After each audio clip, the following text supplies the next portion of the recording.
What is up, everybody? Welcome to the live composing show. Hope you guys are doing fantastic here today. Currently testing out some new audio routing, so I feel like my microphone's a tiny bit loud. Hopefully that's a little bit better. But yeah, I hope you guys are doing fabulous here today. I'm hanging out here in the home studio, so got some kids hanging out nearby. So if you hear toys and such, that's what's going on. But happy Thursday to all. I'm really pumped today because I want to share with you guys a new audio workflow that I have been experimenting with, and so far so good. The long story short is I've been able to start integrating Vienna Ensemble Pro into my workflow, and in doing so, that has been able to really conserve some resources in my CPU, which in turn has allowed me to now run a very large template inside my DAW. Now, traditionally, I've been using Cubase for many years now, but I've upgraded to Nuendo, which is kind of Cubase Pro, if you will. It looks exactly the same, but it has a lot of added functionality, even just some basic things like the organization structure, more advanced functions like sound design and some exporting options and things like that, that there's enough little features that are very helpful for me. But even on the advanced side of like key commands and things like that, it has been very helpful so far. So I'm very excited about that. And so by combining these two things, I'm able to now run my CPU at a whopping 97%, which is insane. Now that's if I absolutely push it to its limits, but there's no more peaking. There's no more audio dropouts or anything of that nature. And in turn, I can actually, if you look at right here at the top of Nuendo, I'm running today at 96 kilohertz, 32-bit float. Oh, wait, you can't see that. There you go. 96 kilohertz, 32-bit float.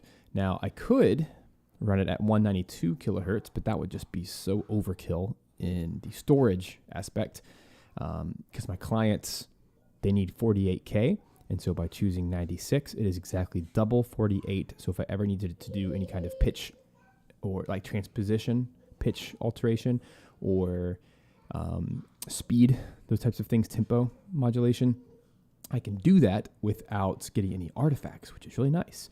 And then downsampling it down to 48K gives me the quality I need. And then 32-bit float instead of 16 or 24-bit allows me to have more headroom in my mixing and my audio spectrum. So it's really nice having these options.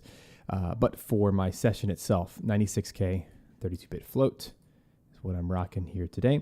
And I've also added a couple of new things to the studio. I'm now using an RME Fireface UFX3, which is a USB 3 audio interface, which is already allowing me to hear everything way cleaner and hopefully deliver better audio for you guys, which is awesome. And even right now, and I also added another monitor to my setup. I already have a 3-monitor setup, but by having a 4th monitor, it allows me to have a dedicated monitor just for Vienna Ensemble Pro, which just sits there all day, hanging out at 5 or 10% of my CPU, and that's it. And it can load anything I need it to load. So I'll show you that real quick. Over here on my Vienna Ensemble Pro screen, right now I'm rocking something around 50 CPU, but you have to realize that about 40% of that is live streaming. It's running my camera, well, my multiple camera setup. It's running Streamlabs OBS, and it's running YouTube Live. So those things combined equals about 40%. So really, my DAW session right now, combined with Vienna Ensemble Pro, is absolutely minimal. So the numbers I'm looking at, it's really tiny, but right now it's hovering somewhere around like 8 to 10% of my overall CPU, and that's it. In my DAW session, as a result, if I hit Control S, which is save, did you see that? Neither did I. If you look at my mouse one more time, boom, that's it. That's how fast loading and saving is now. It's kind of insane how all of this works. But in a nutshell, by having all these different instances of Vienna Ensemble Pro, so one for palette, one for Adagietto strings, one for Tokyo scoring strings, one for Metropolis arc strings, one for East-West contact percussion. By having a separate VEP instance for every single one of these, in my settings, in my preferences for VEP, I have put over here instances that multiprocessing, I'm only using up to 2 threads, which is another word for core, 2 cores out of my available 12. I'm allowing every instance to only use 2 cores. So if you multiply that out, 2, 4, 6, 8, 10, I could do as many as I wanted, but this is a pretty average session for me where I'm only rocking 5 or 6 sample libraries in total in the orchestral world. And that is why I can use my full computer resources while using my DAW with absolutely no lag, no latency. Well, minimal latency, I should say. It feels like no latency because when I start playing, let's pick like a piano or something that I would feel the latency. Like I don't feel any of that.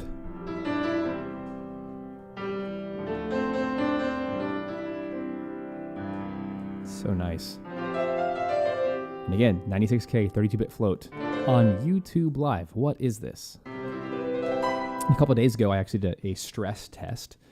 Some of you came and joined me on that live stream. It's not saved anymore, but it was literally just an attempt. I loaded up as many patches as I could, as many plugins as I could, and I loaded as many instances of VEP as I could, and I could not break my computer. I could not push it beyond 97%. There was one moment that I did that actually hit 100 and it popped. And that was because I loaded like 20 instruments at once and I was playing all together with, 1,000 polyphony voices. So super unrealistic circumstance. I would never do that in real life.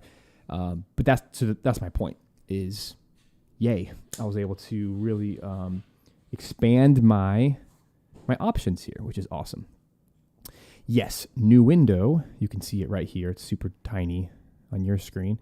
Right up here, Nuendo is the name of this DAW. It is Cubase. It's the older brother of Cubase.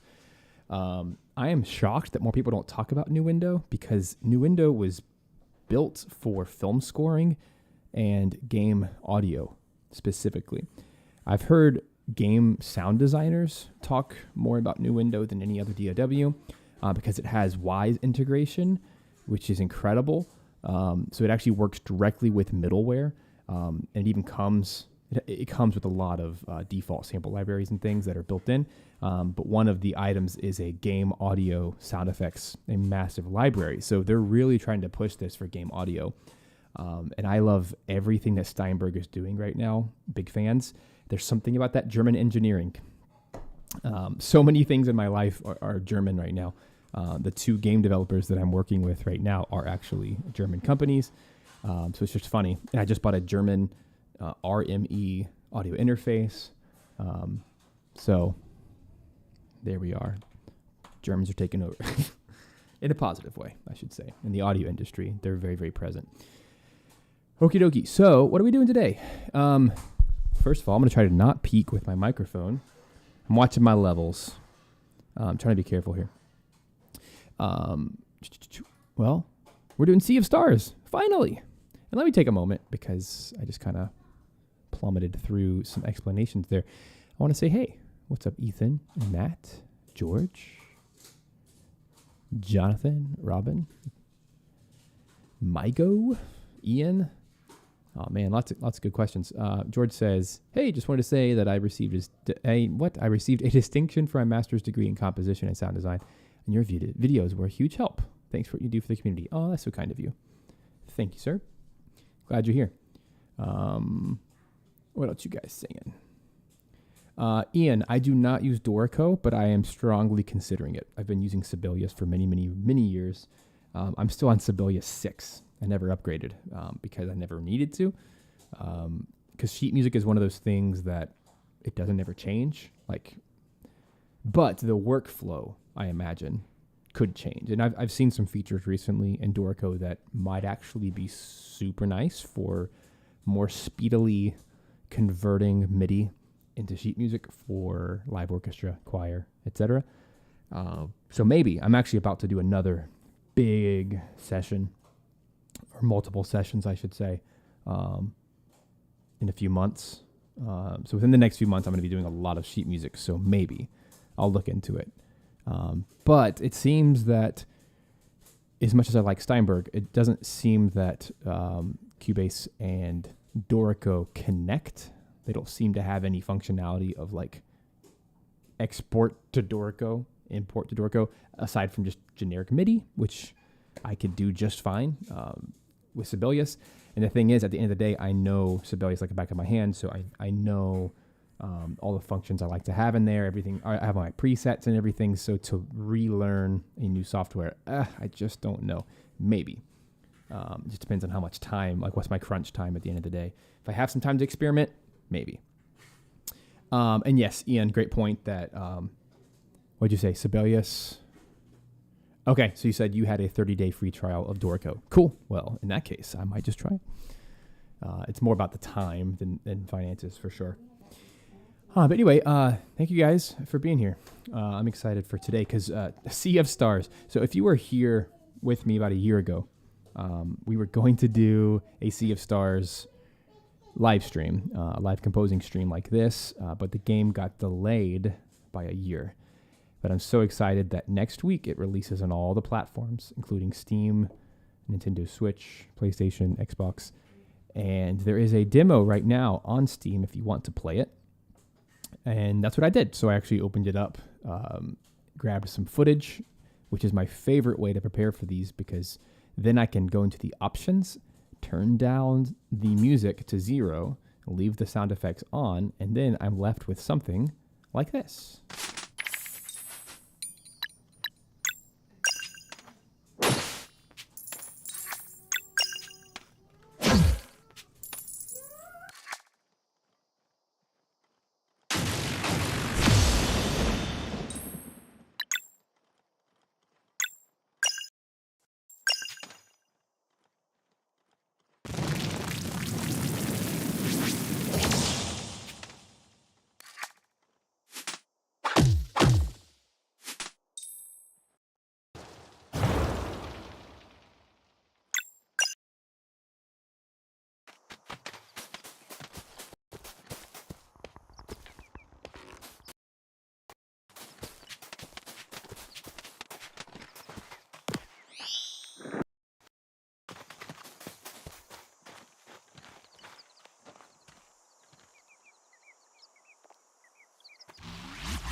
All right, so you guys get the point, right? So I have a lot of footage here from different aspects of different chunks from the demo, and I actually really appreciate this. This is the first game demo I've ever played that is aware of itself. So it's not just a chunk of the game. They actually custom built this demo where the characters actually talk back to you, the player, and they intentionally avoid spoilers. It time jumps, so it just throws you into a random scene from the game, and then you might beat that scene, and then all of a sudden it just gives you a little narration that helps connect the dots of, okay, why did we just jump 10 scenes forward to this new location? And even the NPCs, they talk to you like you're in a demo, so it's very clever. I appreciate that level of honesty because a thing with an RPG is you need to have a demo that after you play for a couple hours will translate directly into the actual full game, and you'll keep all your save data. I believe Dragon Quest recently did that, their latest one. You played the demo and it would save your data and it goes on. I think maybe even Octopath Traveler and a few others. Triangle Strategy did that. Or you can take this approach, which is more tongue-in-cheek, where you're actually talking back to the player, which is pretty cool. So I have lots of scenes here I could do an exploration track of out in the wild. I could do a battle track. I could do a town theme. But I felt most motivated to do a battle track, not only because it can be a slightly shorter track, but it's just a little bit more involved. And this game clearly has some influences from Chrono Trigger and RPGs from the 16-bit era. And the actual soundtrack really is focusing on a retro sound. So it's focusing on that Game Boy Advance type palette. Lots of pan flutes, for example, those bit crushed strings and things like that. And I feel like I've done a lot of that in recent streams, in recent soundtracks. So today I'm actually going to focus on the more realistic sound. And so when putting together my template, if you will, for today, the best part is it didn't take any time at all. Literally all I did is I went to File, Import, and I'm importing what's called a track archive. And so what this lets me do, I've created some folders here. So if I go to strings, I can click on, for example, Adagietto strings, which is just an XML file. I open it, and then what happens is over here is it actually drops into my Cubase session because I've saved it in advance. It drops in this entire chunk of information right here, which is a Vienna Ensemble Pro instance and all of the MIDI tracks that I've pre-assigned. And what that does is over here on my other screen, it drops this instance directly into VEP automatically with a contact patch and it's a multi with all of the instruments purged. Think of it like a macro. It all just does it in one action, and then all of the MIDI tracks that are attached to it. And I've done that for multiple libraries, not everything, but about 10 libraries I've done this with so far, all of my most used ones. And then when I'm all done setting things up, I hit Save Server Project, and then everything takes about 2 seconds to save, and that's it. And then it's done saving forever.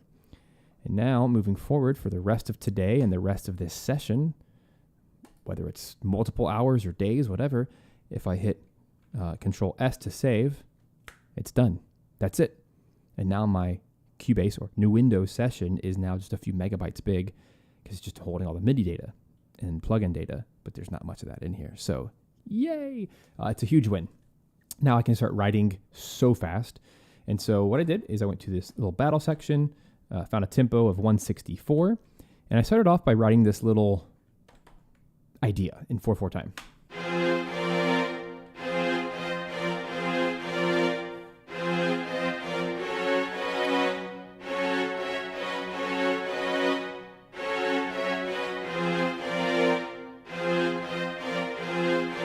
So that's the main idea here. I'm sorry to hear that, Sarah. That's really sad, but I'm glad you're here hanging out with us. And then I started layering some other items with it, such as timpani.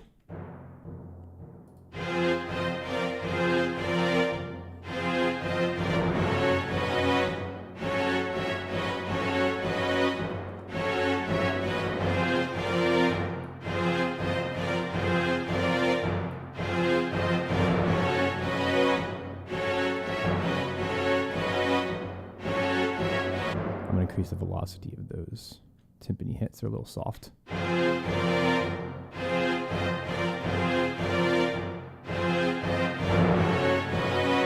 right, and then I just started doubling some things. So I took strings, and because I already have all these patches loaded, why not?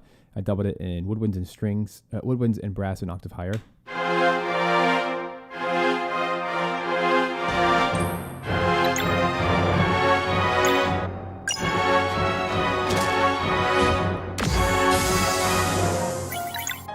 Yep, and I did some tubular bells.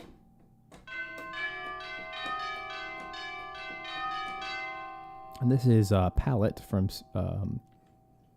Red Room Audio.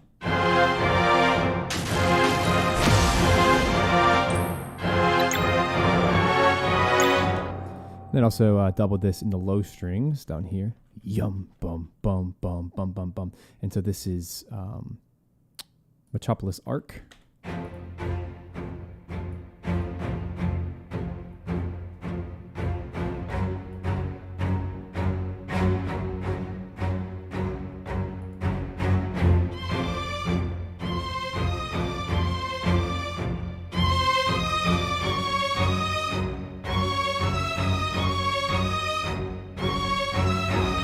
Cool. That's what I have so far. Sounds like this.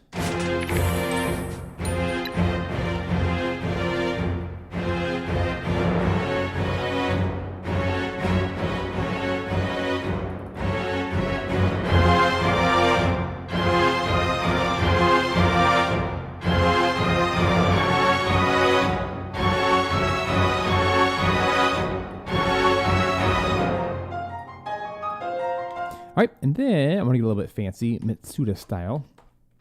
I want to make sure my piano has a pedal on it, which currently does not. Let's fix that.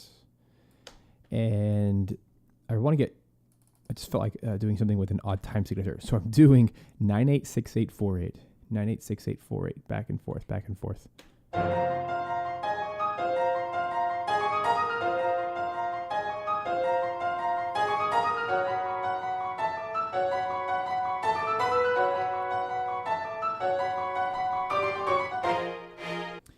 And then we're going to switch to a C section here in 6/4 time, because why not?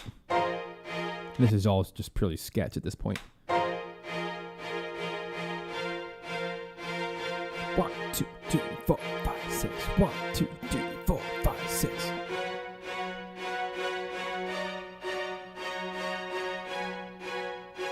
Something like that. Cool.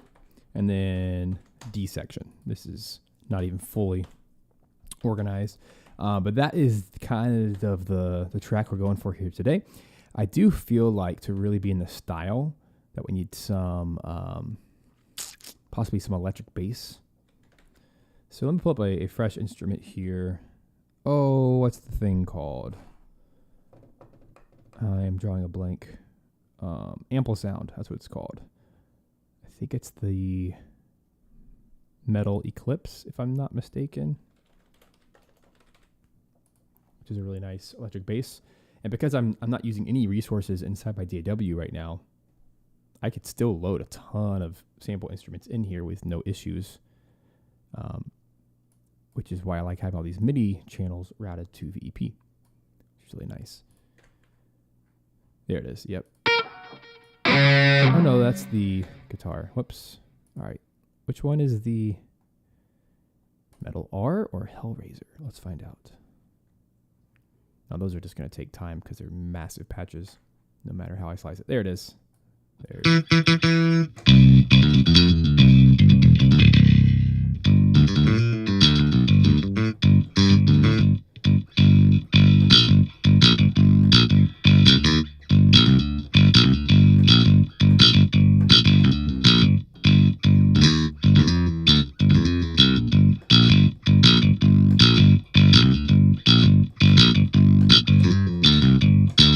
That's Chrono Trigger.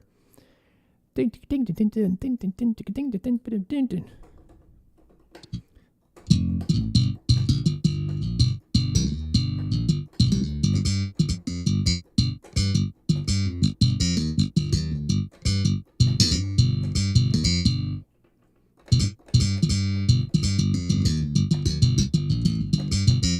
It's pretty nice. Hey, what's up, Chew? Welcome, welcome. Let's find. These are mostly metal. They're actually all metal guitars, which is fine. I kind of like that.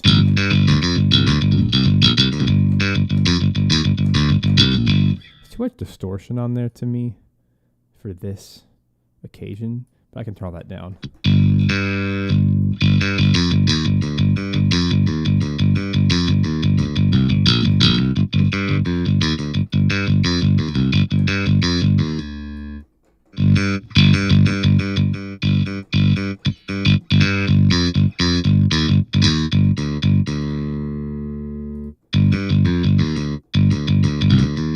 It still has so much distortion on it.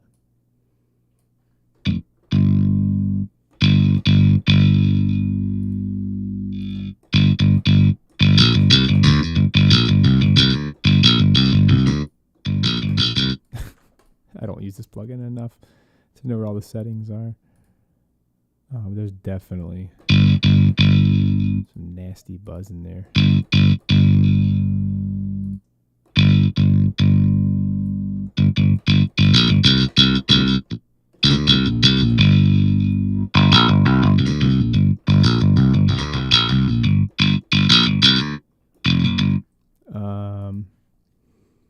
Sorry for taking so much time on that. Let me just try a fresh instance.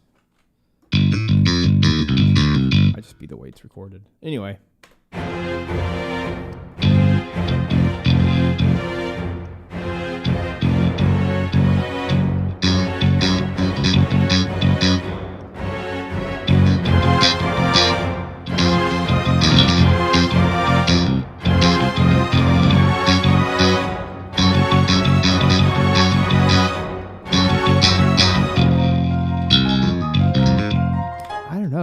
the whole rock thing. I think I really just like having that timpani on bottom. Because this is not a boss battle. It's just meant to kind of be a normal battle, normal encounter. What's up, Casey?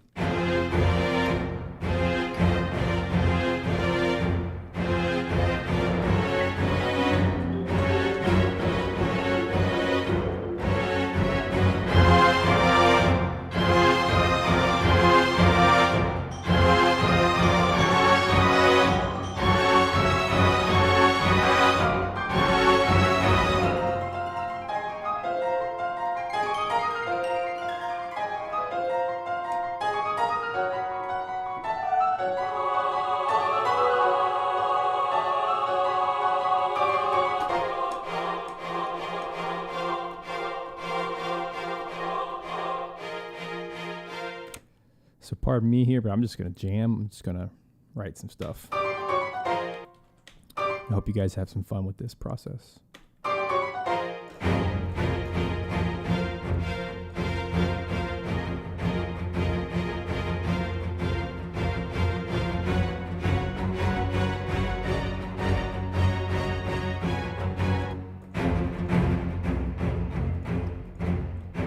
Let's do that.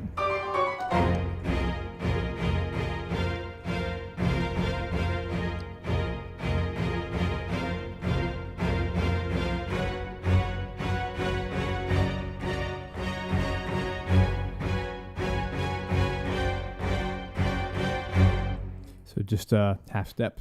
I'm really leaning into the, I guess it's Phrygian mode, the flat major 2.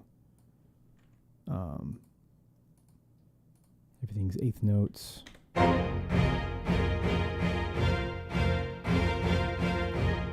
Hey, Paul, nice to hear that someone else uses VEP. That's cool.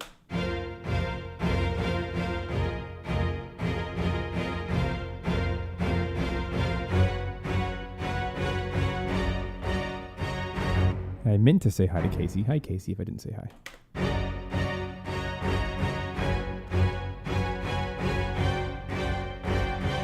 Cool. So those are just some low string octaves.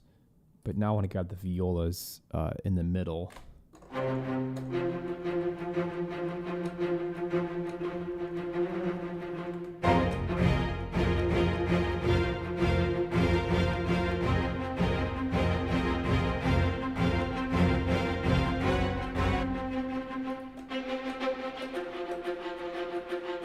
Want some like some gritty mid strings.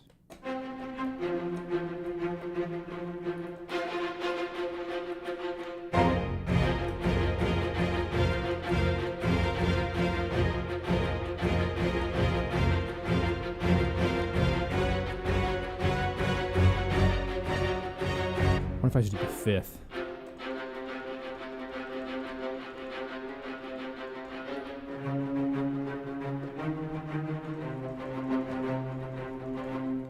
Give it some more grit.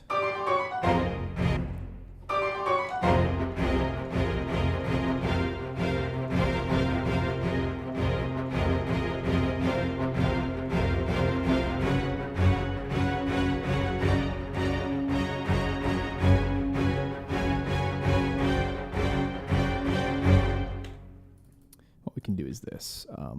Lots of chuggy eighth note strings. And then double it with the octave. I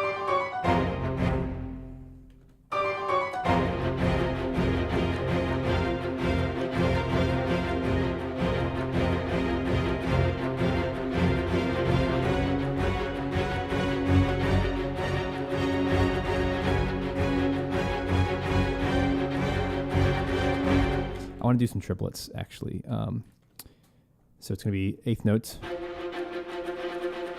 then triplet 16ths. It's just more interesting.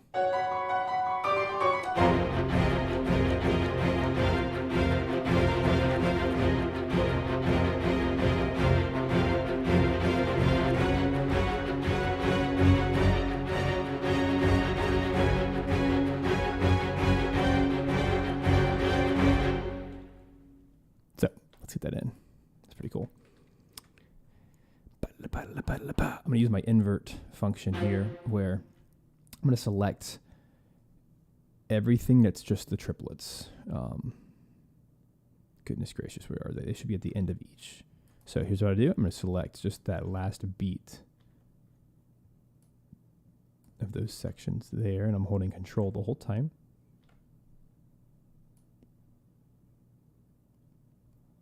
Just like that. And those are all going to be, they might be eighth note triplets. Yeah, they are.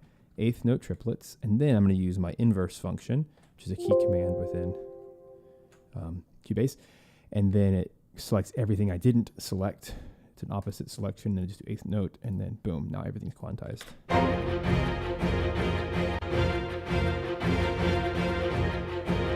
Although, oops,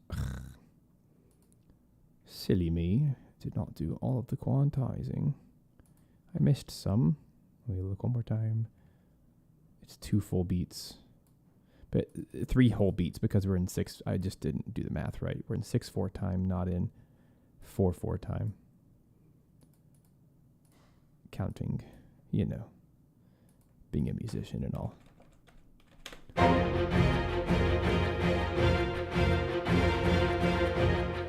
It's 6/4. 1, 2, 3, 4, 5, 6. 1, 2, 3, 4, 5, 6. 1, 2, 3, 4, 5, 6. 1, 2.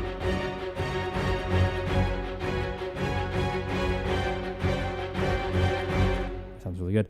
Now we're going to double that with the violas doing the C. Yeah.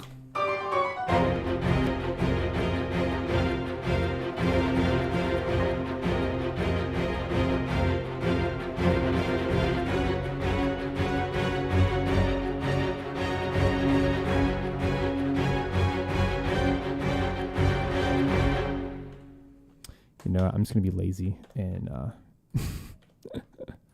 just copy this and then drop it down. Come on. There. So much faster.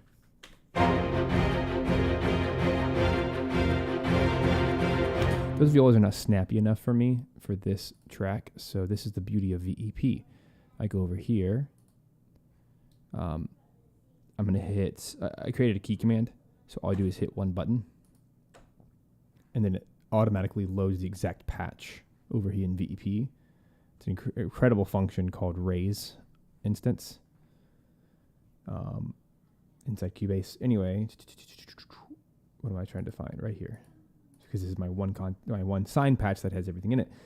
I want to change this one right here. I don't like this patch. It's not snappy enough for what we're doing today. So I'm going to go find a new patch. I suspected this would be the case. So let me go to Metropolis 4. Grab. Nah, not 4. Orchestral sections, mid strings. I think it's, yeah. That's what I want. I want staccato short. I'll just change this to MIDI channel 3. Delete the old one. Now we're in business. That's it. That took absolutely no loading time of any kind. And that's the beauty of all this, is I can audition samples really quick. That's so much better.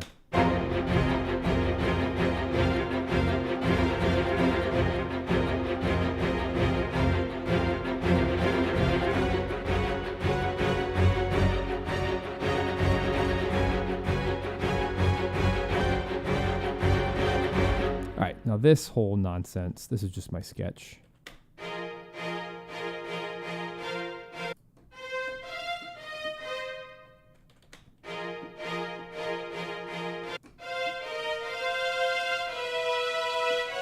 I'm just doing perfect fourths. So let me go to some short strings that I actually like.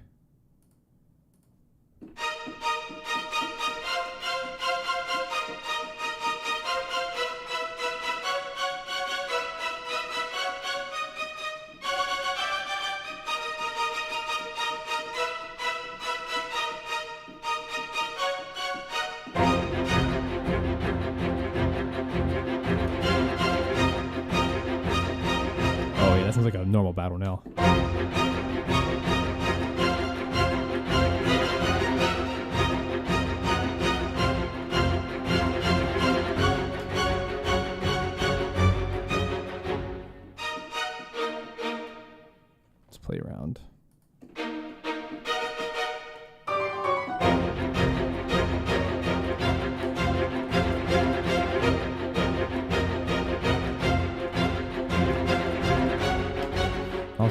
arpeggiato up here.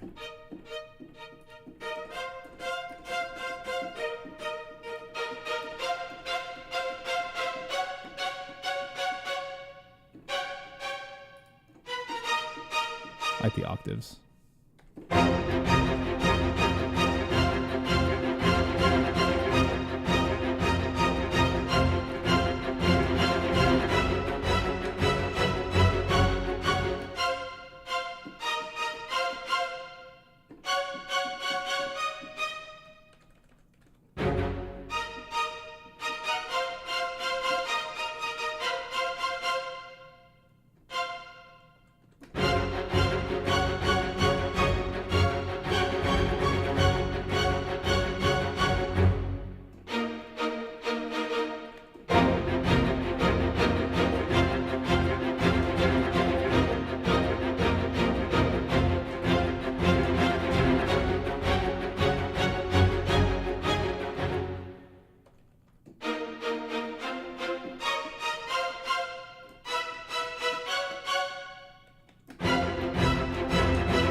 I was getting so confused with my chromaticism. I just did half step. Sorry. Ugh.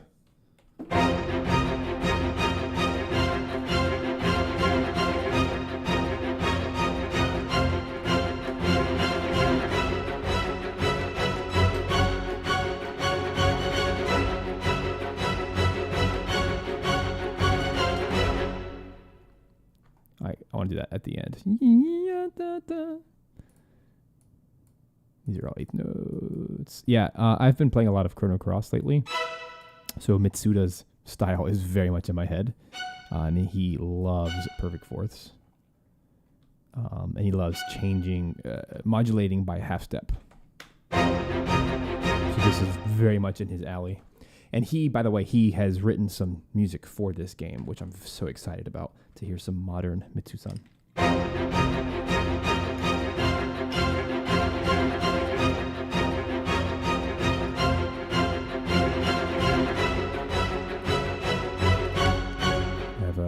Mistake note. There it is. I couldn't even see it. It's so tiny. Right there. Ugh. If you ever have a mistake note, you can just Control A. It's going to select everything, and it'll actually highlight the mistake notes too, which is pretty cool.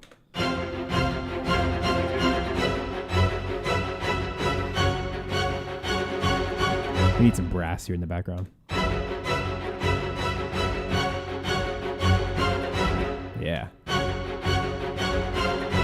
So here I want to go down with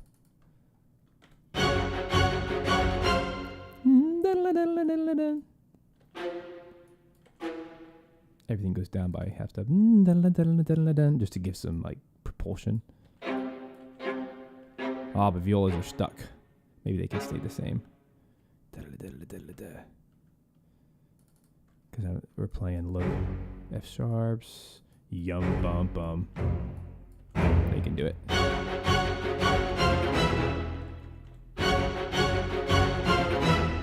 I don't know.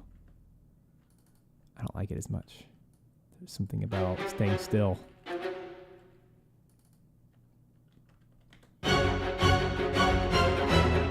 Nope, let's just keep it. Just the violins. That's right, Micah. Late is better than never. These are just string. I haven't even done anything else yet.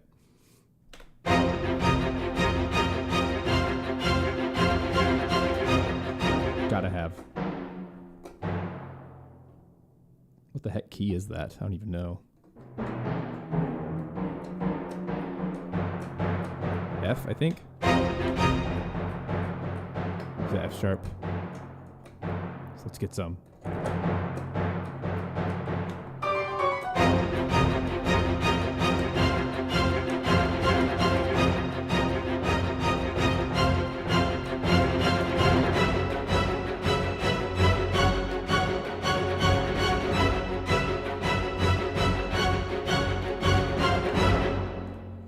I want to also add those little rolls at the end. So I'm going to select everything. Shift it over. Actually, it's already pretty good. So you can see better. I'm going to just select my rolls, because these need to be 16th notes. It's a little bit off. I forgot to do my inverse function. Whoops. I added that recently, and I need to start using it because it saves so much time. I'm so used to I'm so used to manually grabbing things.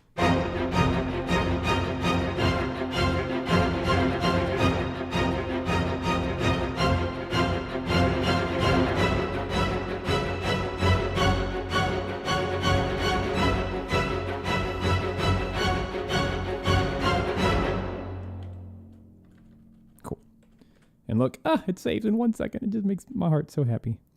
Brass must happen now. Have I not loaded brass yet? Oh, I guess not. Cool. So let's do this. I'm going to show you how unbelievably fast and amazing this system is. And I have to give a huge shout out to Alan Silvestri, the Avengers composer, the Back to the Future composer, the famous film composer.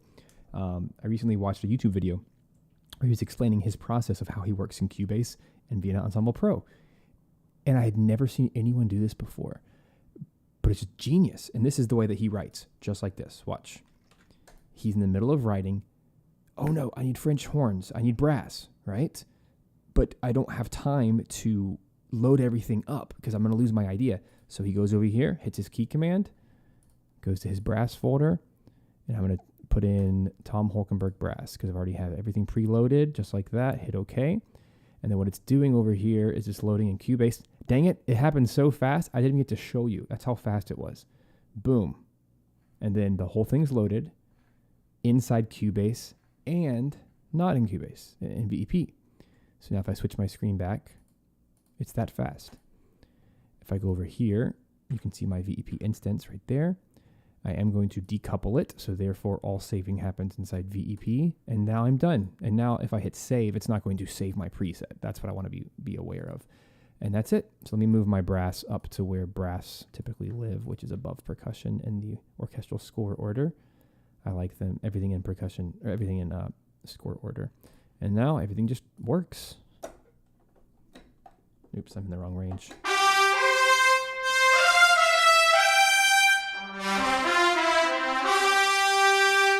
Now those are super loud, so let me go to my mixer. I have everything set to just unity, like volume level. So let me go over here and I'm going to select just those patches, go to Q-Link, just drag their volumes down. They're pretty loud right now.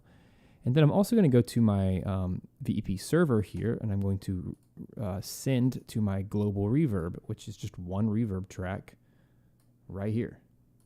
Oops. Where'd it go? It might be hiding. There it is. I put it in a weird spot. But there it is. Right there. And it's just 100% wet Hall of 2C Aether. 100% wet. And now I just send stuff to it. But I'm not going to send individual instruments anymore because that's not realistic. I want to send one entire sample library, like everything from the same sample library. And that's how Alan Silvestri's film score mock-ups are so unbelievably realistic. Well, here's the secret. Now you know. Now you have no excuse. That's it.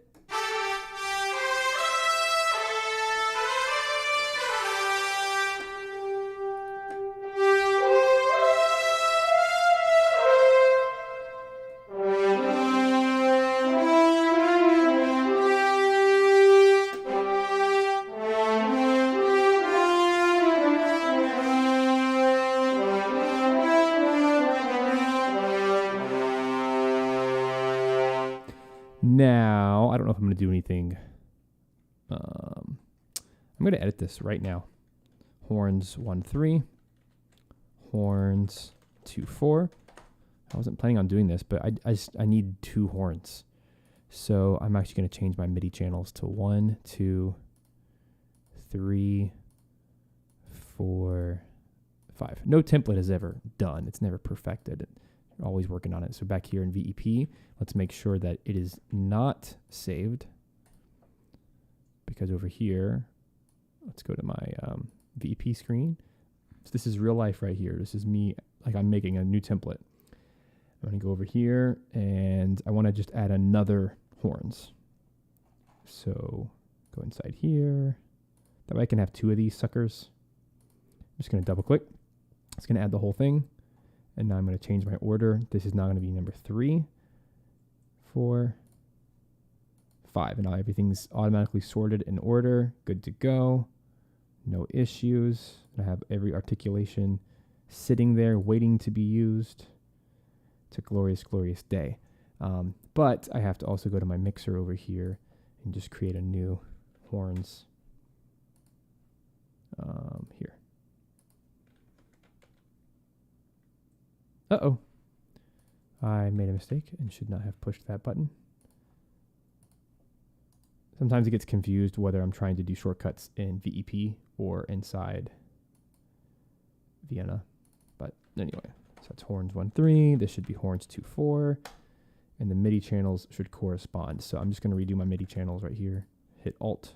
I'm sorry, yeah, hit Alt. That way I can do all my MIDI channels at the same time. Like that. It's all rerouted. Now we're good to go. So I'm going to go back over here to Cubase, Nuendo, whatever you want to call it. And I'm going to select my tracks. Save. I'm sorry, export selected tracks. Hit OK. I'm going to replace that one because now I've updated it with an extra horn channel. And now, because we're back in action, I'm going to decouple it. And just for kicks and giggles, I'm going to save my project inside VEP so that nothing's affected. And now, theoretically, hopefully, if I go over here,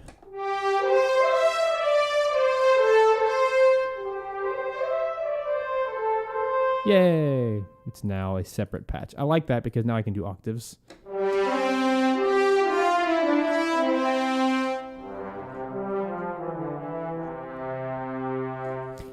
Hey, Samuel. Welcome. Glad you're here. Yeah, this is a very long overdue video.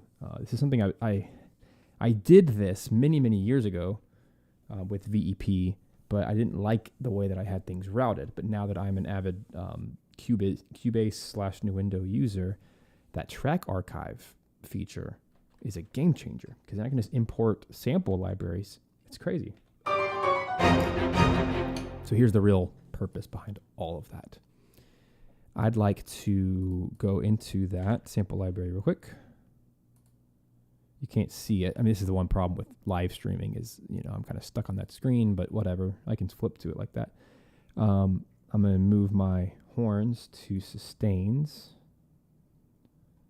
Actually, let's do it up here, which is key switch C#6. So the quickest way I know how to make that permanent is over here. Just make a new MIDI region right before the event, like right there. And then just go over here and draw in a C#6 as a key switch, which is right there, right before the event happens. And now I can play chords.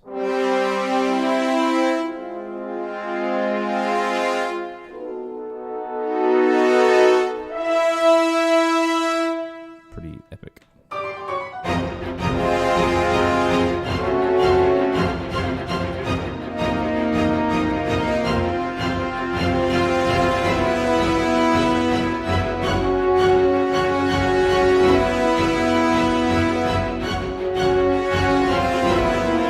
Now, that's not nearly as epic. So here's what I want to do. I want to go something that adds a little bit more some character. So I'm going to play around with my key switches here. First things first, let's just get a sketch out.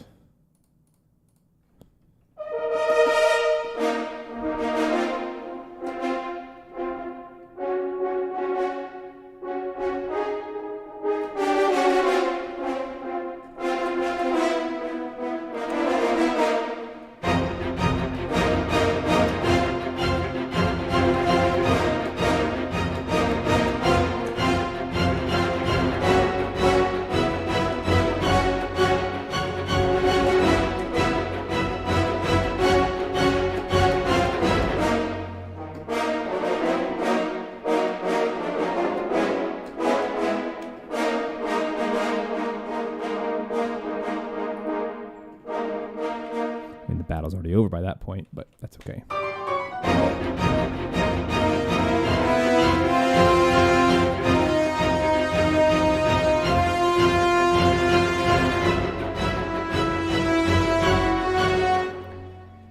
kind of like my legato though.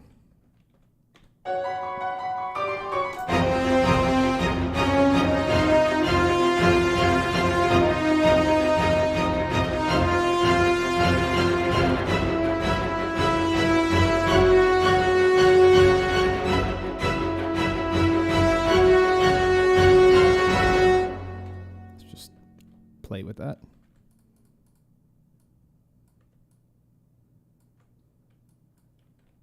There we are.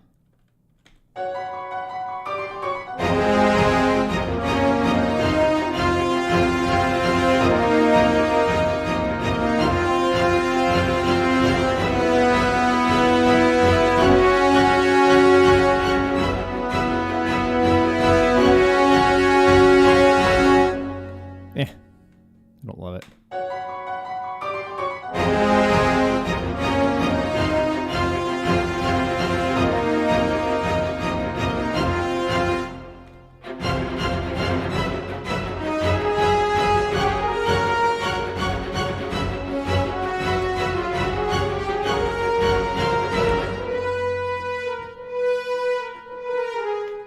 So I do want to keep going here with some kind of D section. So ya da da da da da da da da da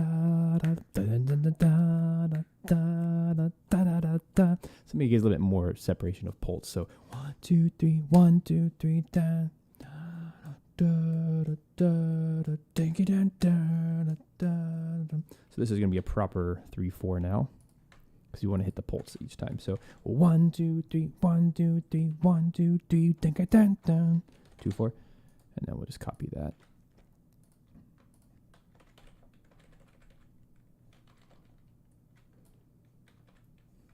If I can find my things. No. Bad. Ugh. Copy, please. Paste, please. No. Copying time signatures is the worst. Oh, that's why. Da, da, da, da, da, da, da, da. It's not copying appropriately. Just do that. What is all the fuss about? My gosh. Fine, I'll do it manually. Da, da, da, da, da, da, da, da, da, da. Da da da da da da da da da da da da da da. And that's either the loop point or an E section. So for now, let's just call it loop. It's probably a good amount of time. It's about 1 minute and 15, minute 20. So for here, let's go back to the piano. No. So we were here.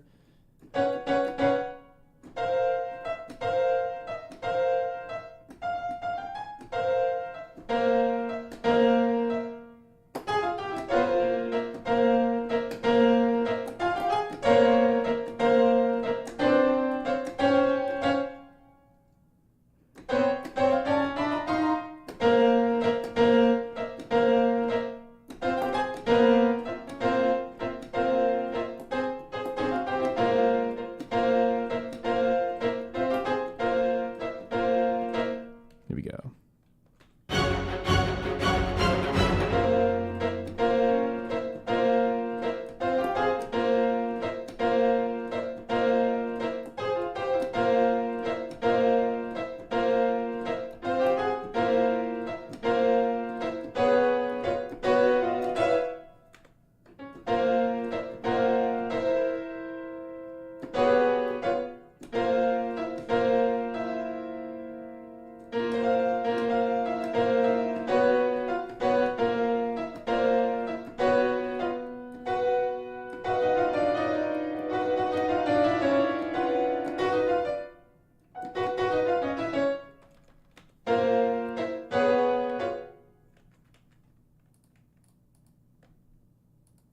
this last phrase to make some sense. I want to go up.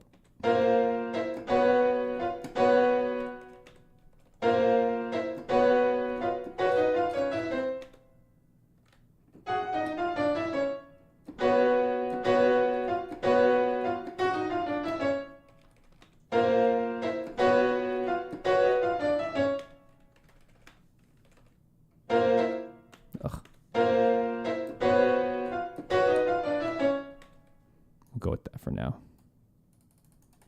And that's the loop point here.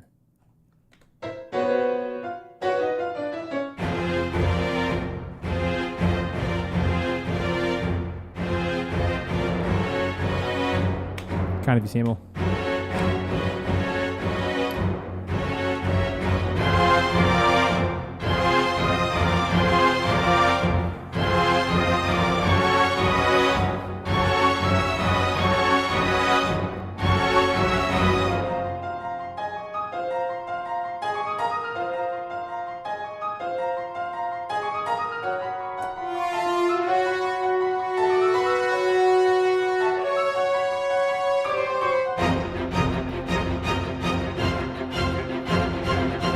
What a fun groove.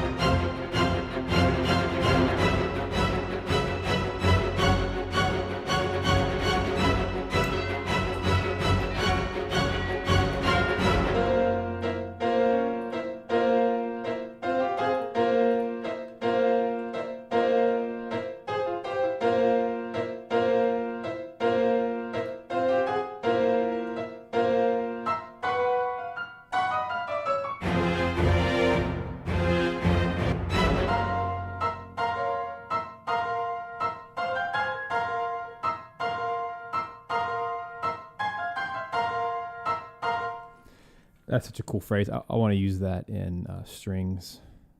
Some of these high strings.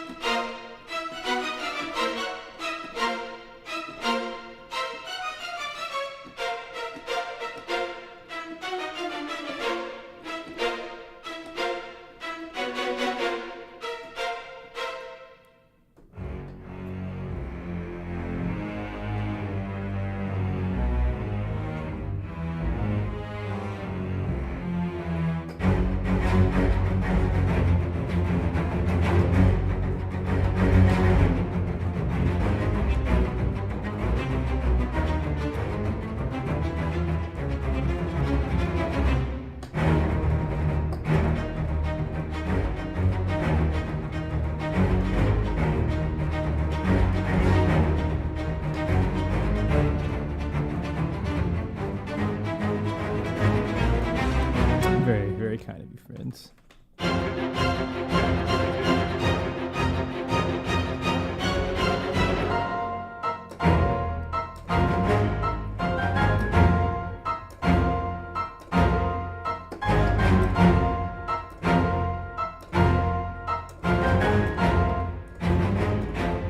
I like that.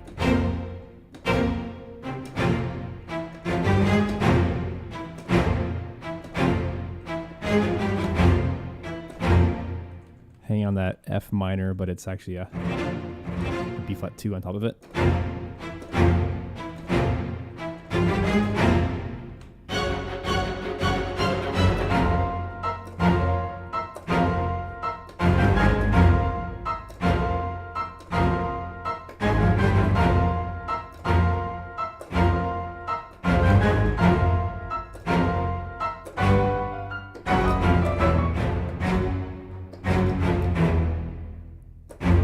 That works harmonically because it comes back to the F. Da, da, da, da. So those last few notes. Ya, da, da. Those are just low string octaves.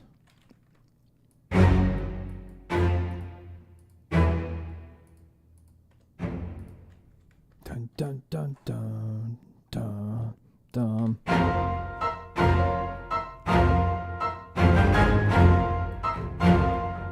I really don't need to use octave.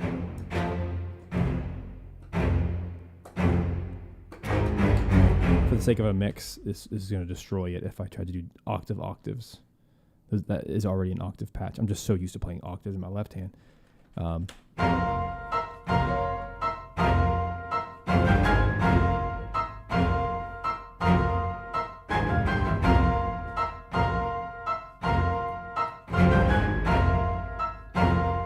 F sharp.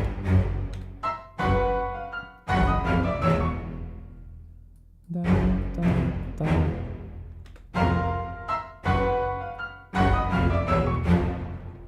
Piano's just there for a sketch. I often will just play the piano part first and then try to orchestrate it.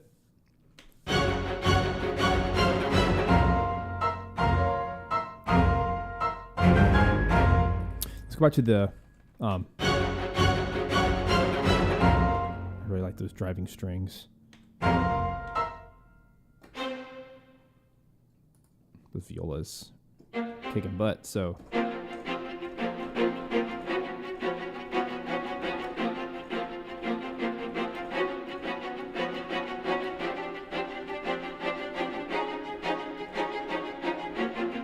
this is called quartal harmony. Quartal with a Q and an R and a T, meaning fourths. Very Japanese harmony.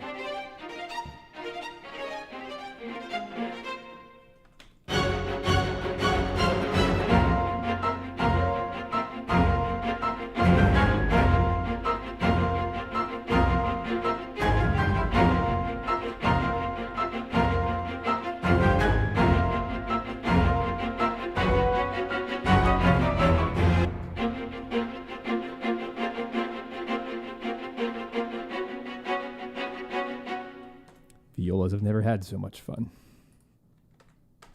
Gotta love some viola action. All right, back to the show.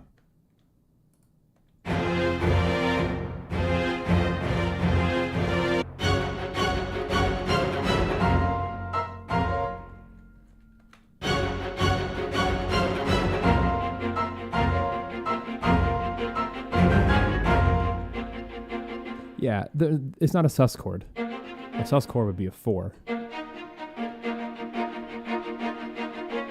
These are actually 2 chords. A B flat 2 over the 5th, which is the F. And then just up a half step. Whatever. Yeah.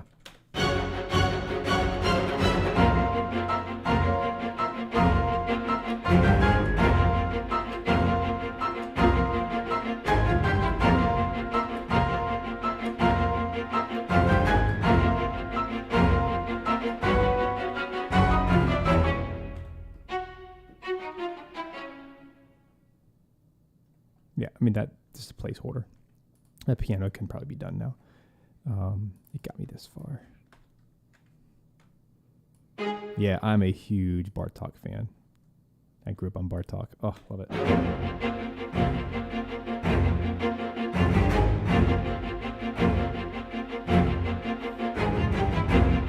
Yep, that's correct, Ethan.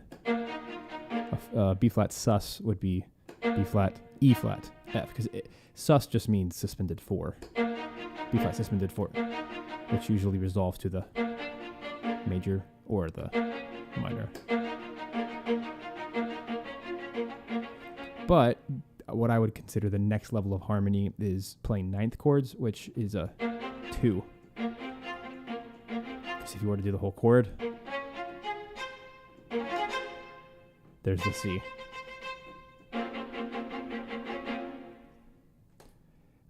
I don't call a B flat 2 a suspended chord personally. You can't really suspend upwards. You can only go down. That's the way that I think of theory. Maybe I'm actually incorrect, but please correct me if I'm wrong.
go.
I love that. I like everything having the snare except for the intro. So let's do one more pass of snares.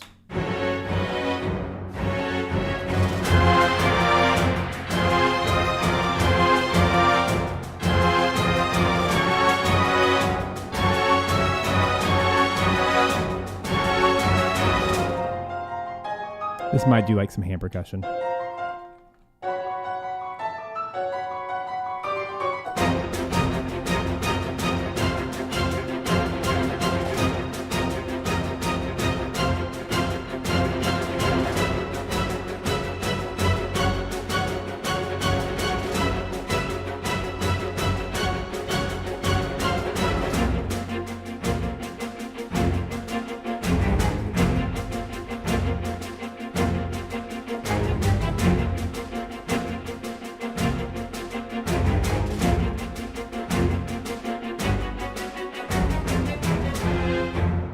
Up some of them, but that was pretty good.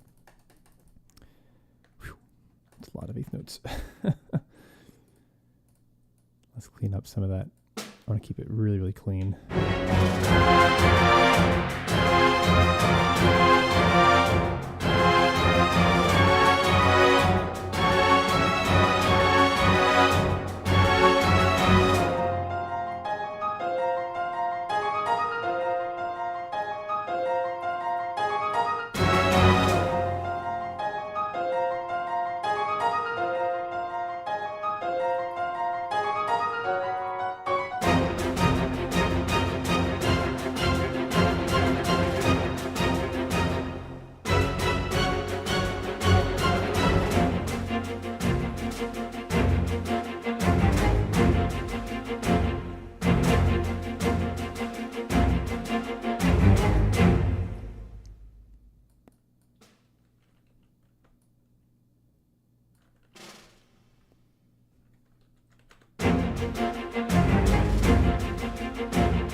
Trying to get these rolls in there.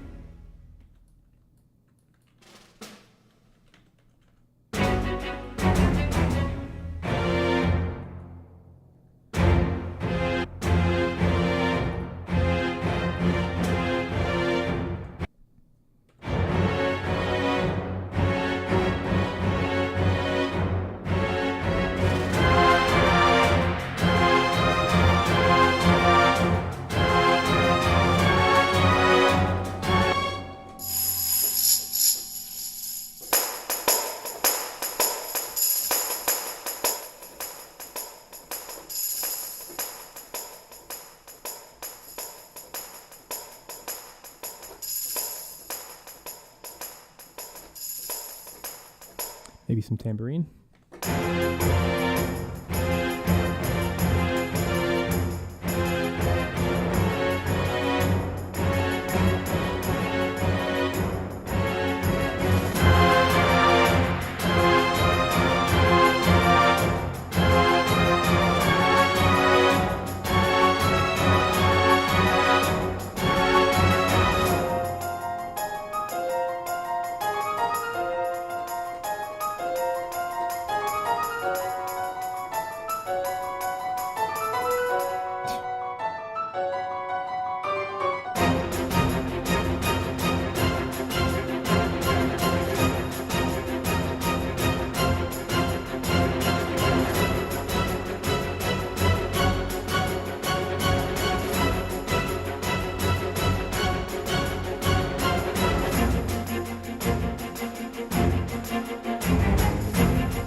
That was fun. I like castanets. That's a great idea. Really great idea, Micah. And that would really fit.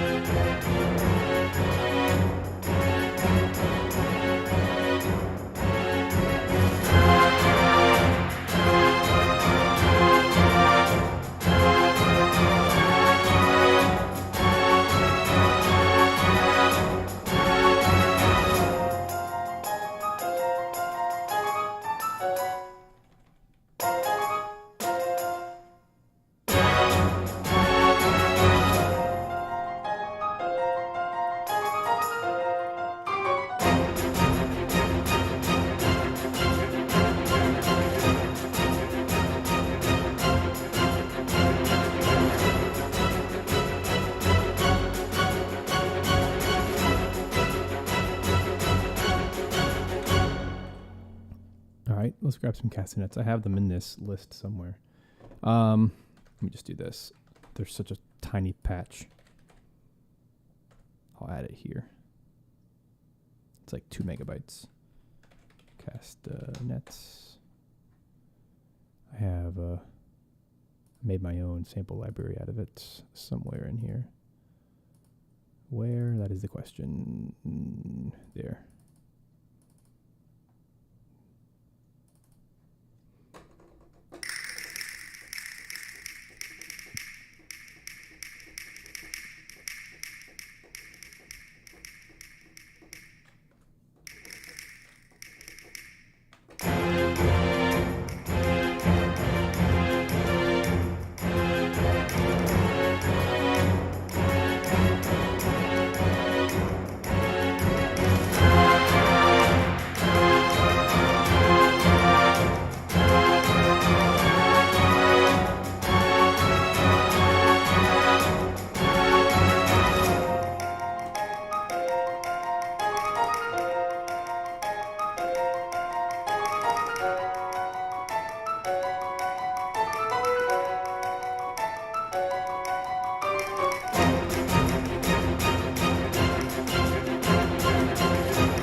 Castanets are best used to fill in the...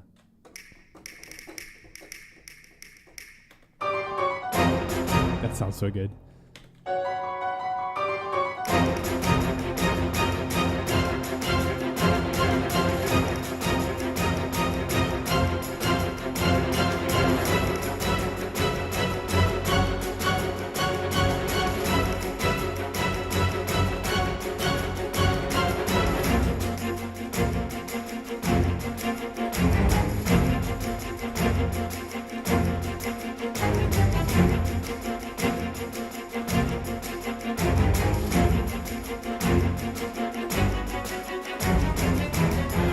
Really good idea. Perfect. I'll scoot those down here. The cool thing about using MIDI tracks is I can just slide my virtual instruments right beside them, see? And I can still color code it and everything, and it fits right at home. I like adding that in that second part. Yeah, that is very much a Mitsuda thing.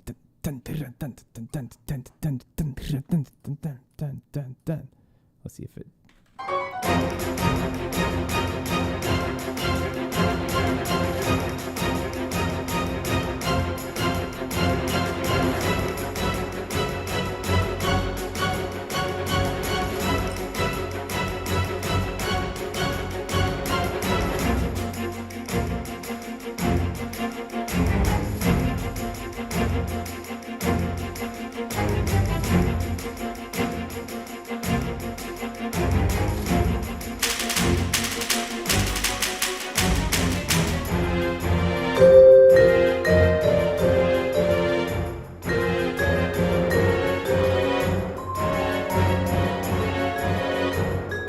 Yeah, those castanets are from East-West Play, but I've converted every patch I like from East-West Play into a custom Contec instrument that's only 2 megabytes big, because I hate the Play engine so much, and I'm having trouble with it. Every time it updates, it screws with my system and the way things are loaded, so I'm done with it. I'm just using Contec now. Yeah, East-West.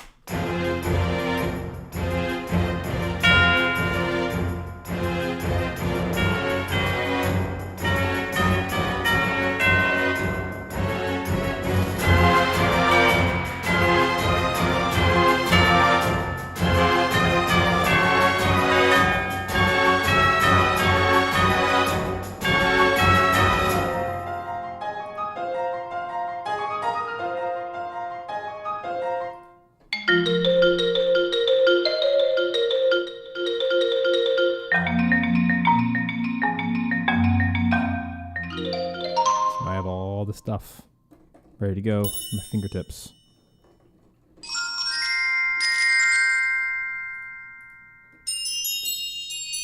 VEP forced me to do it because East-West Play, because it's such an ancient architecture, it can only do up to 9 outputs, and each instance of VEP can handle 16 outputs, because there's 16 MIDI channels.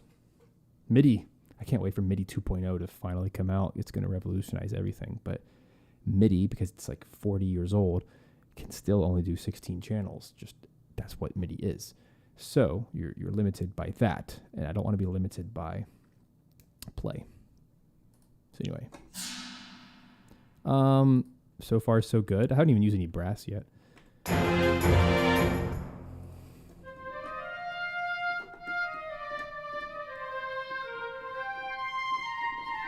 Here's what I want to do. Let's do another track archive. So I'm going to import from Woodwinds.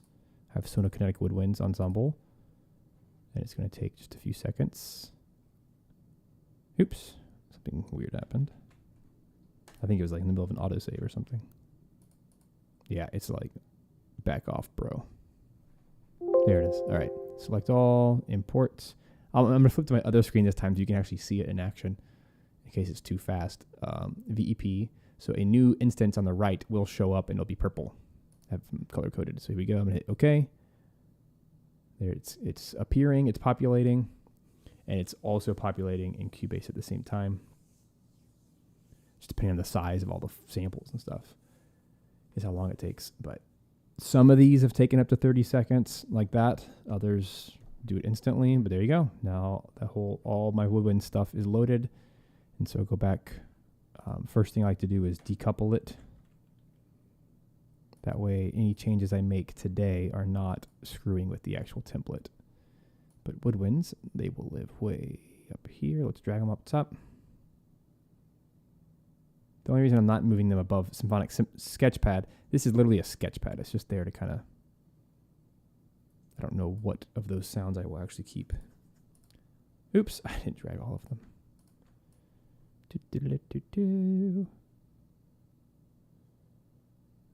Where'd you go? Right there. Okay. So now I can do all the short woodwind thingies.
some mixing real quick. These are all just so quiet compared to the other stuff. Woodwinds typically are. Holy macaroni. There we go. Got some volume now.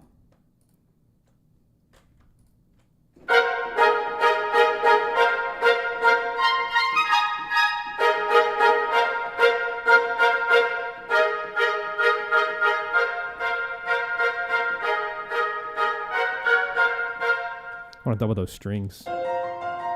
When it gets full with woodwind, that'd be fun.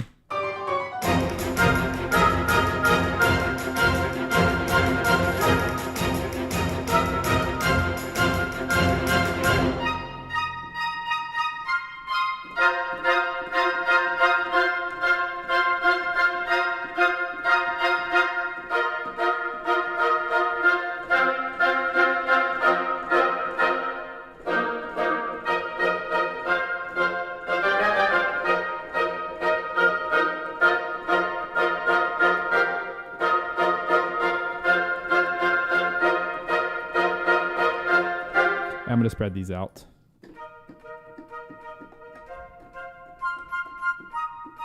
Okay, I'm going to go into my flutes. My flutes patch in particular is just so quiet.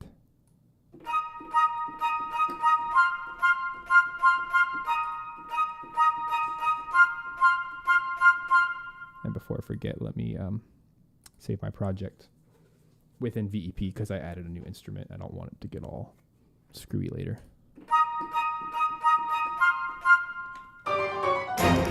I'm going to do these separately, but let's play them in.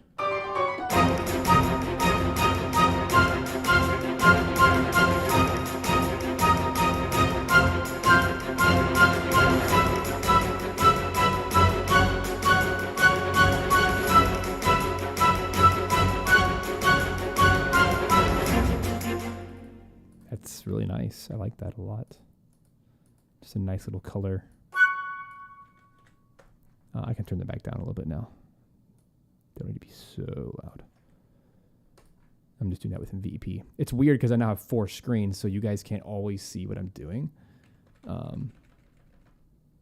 But I'm trying to talk you through it. So oboes and clarinets will do... I'm just going to split each part into 2. Yeah.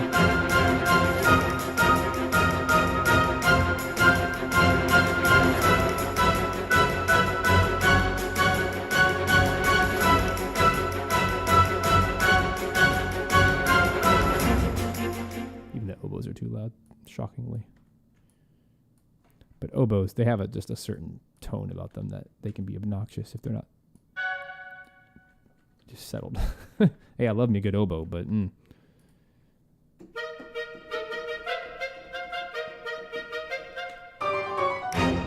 for screens.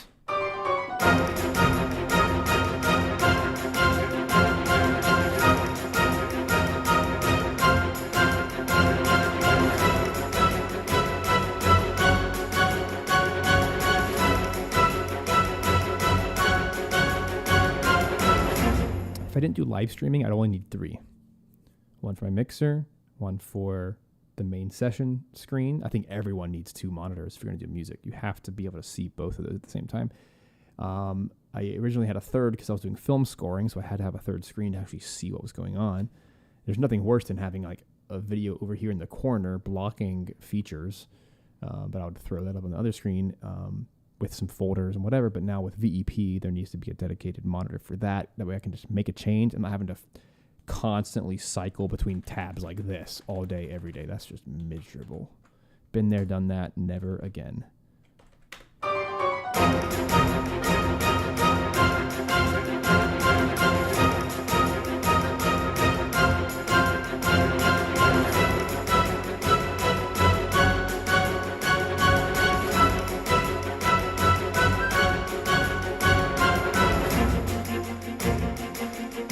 Sounding really tight, and everything's so clean. Do you guys hear that?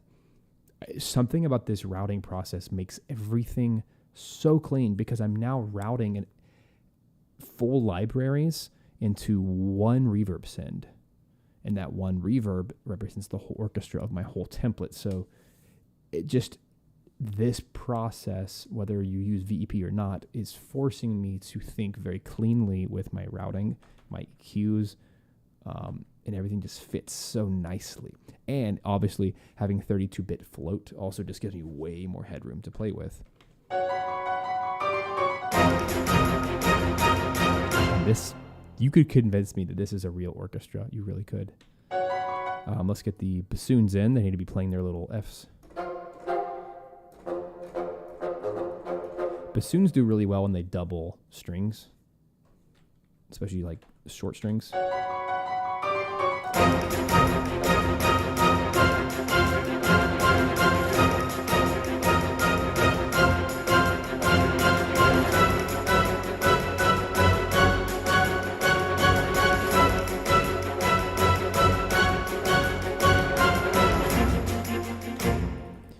Thing is, I've had VEP for a decade, but I've never really used it properly.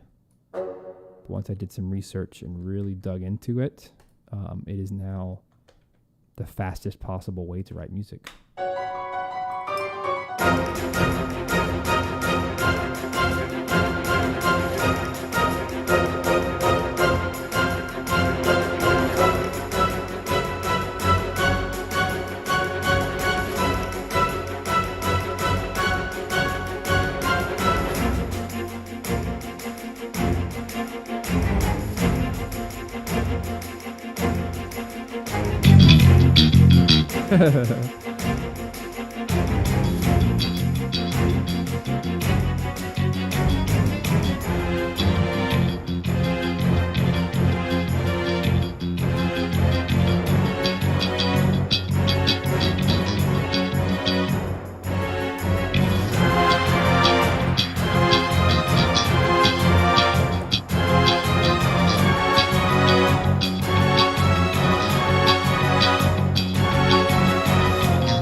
Can't ruin all that wonderful orchestral writing with that bass. It sounds cool, but it's just I'm officially, it's only taken me like 17 years to get to this point, but I'm never going to be there, right? There is no destination, but I'm at a place now where I can say no. I can say no to overwriting.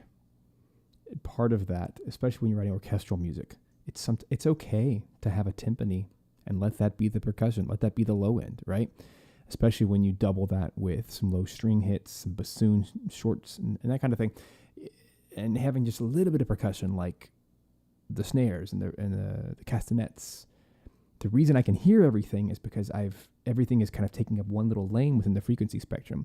But the second I add a bass on there, it's going to take up all of that room I just carved out. So it's just not necessary. And I think if we really want to hit that orchestral style, let's just, enjoy what we have.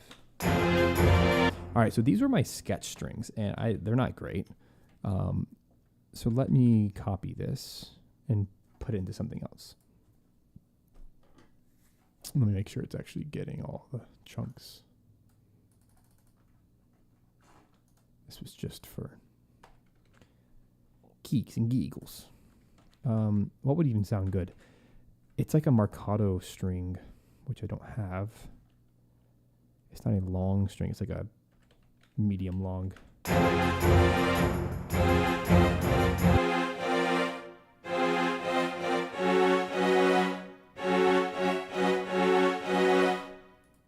guess what I could do is let's add another channel for simplicity, and I will make this inside my Metropolis arc. Let's just make a new channel. And this is going to be violins Marcato. Let's see if we can find a patch we like. It's going to be the next channel, which is channel 9. And let's go to that patch with my little shortcut button. Let's go hang out in VP for a sec. So let's find probably within Metropolis Arc 1. That's where most of the basic orchestral stuff is. Let's go to high strings. Let's see if there's like a Mercado. There's a very specific sound we need. Mercado long unison, probably. Let's see what it sounds like. Oh, we have to make a patch. My bad. Or a bus, rather, is what it's called. A bus. So we have to duplicate this one. Duplicate. And this is going to be violins Marcato. And even though it's going to be number 9, it's out of order. Whatever. We're not saving this. I am going to save the server project, but this is not going to save my template or anything like that, which is why I don't mind screwing around with it. All right, so coming back to here, so that is now. Yeah, that's just a way better sound. So let's take this chunk. Ooh, yeah, baby.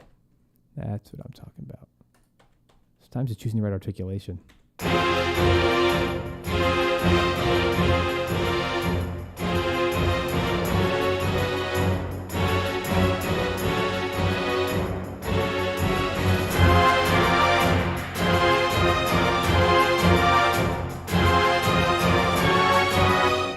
Cool. That did it. So let's also go into woodwinds. Do the same kind of treatment. Down here, probably the fastest way to do this is to just put it in the 4 legato lanes here, and I'm just gonna copy it, paste, paste, paste. And then let's go into flutes, go through and get rid of everything that's not the highest note.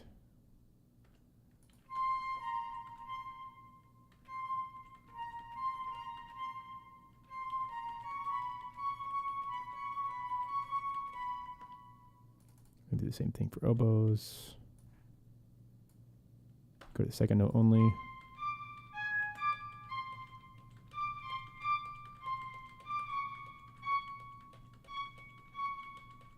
Okay, go to the clarinets, third note only. It's 4-note chord. Some of these are 5 notes. Whoops. That's okay. So what we'll do is we'll do doubles. Clarinets, doubles, and bassoons. 3-note harmony. We'll split it up 2 ways like that by doing double, double. This is bassoon. Actually, bassoons should just be octaves. That makes way more sense. We'll cut out this middleman here. And then clarinets will just be the 5th. Let's see if that sounds any good. Should. Just harmony.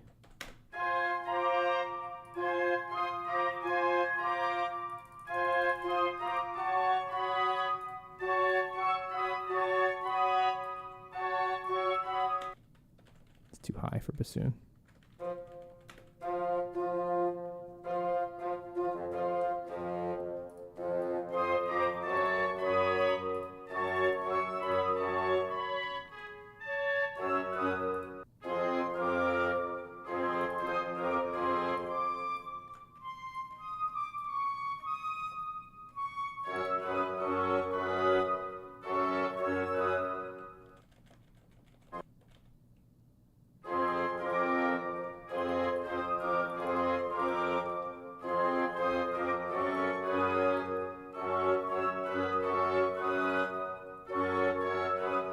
Cool. Now let's do some voice tweaking here in the mixer.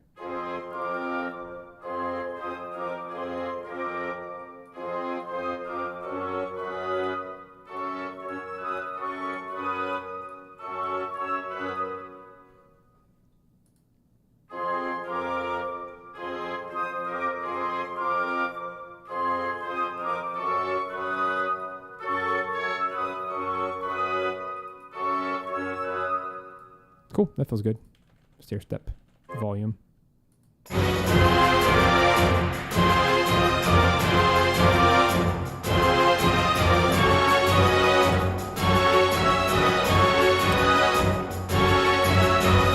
Ooh, this is starting to sound real nice. All right, so next, let's fix a couple things. So these tubular bells are trash. So let's move them to my orc chimes from east-west because those are really solid.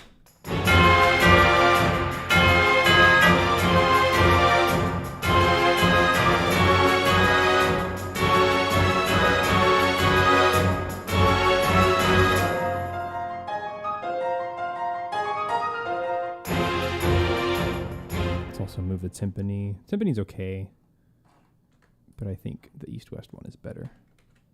So let's move that. Find timpani. Just copying and pasting stuff.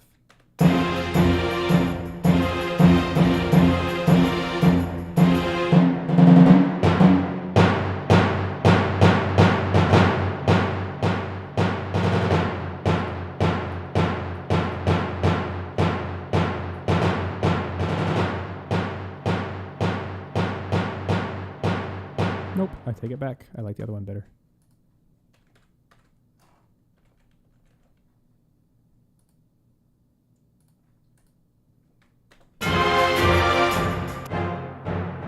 Sounds good.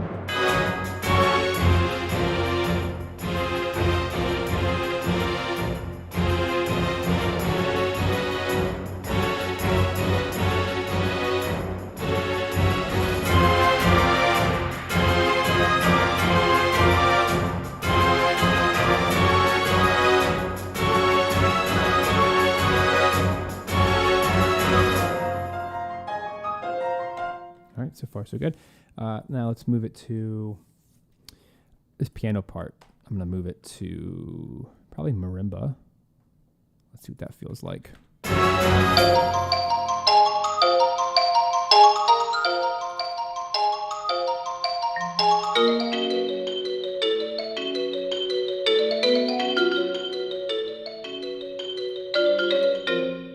Like that.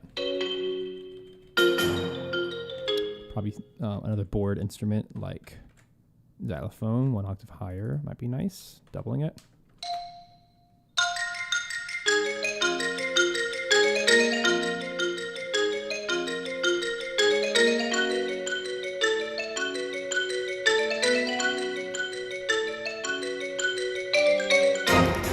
I gave me goosebumps. I like that. Those strings sound live. That's crazy. I love orchestral tools. They're making some of the best libraries out there.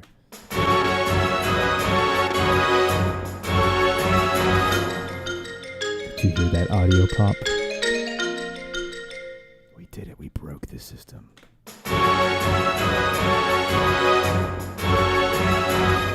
All right, let's do the same treatment to brass. We need to get these sorted.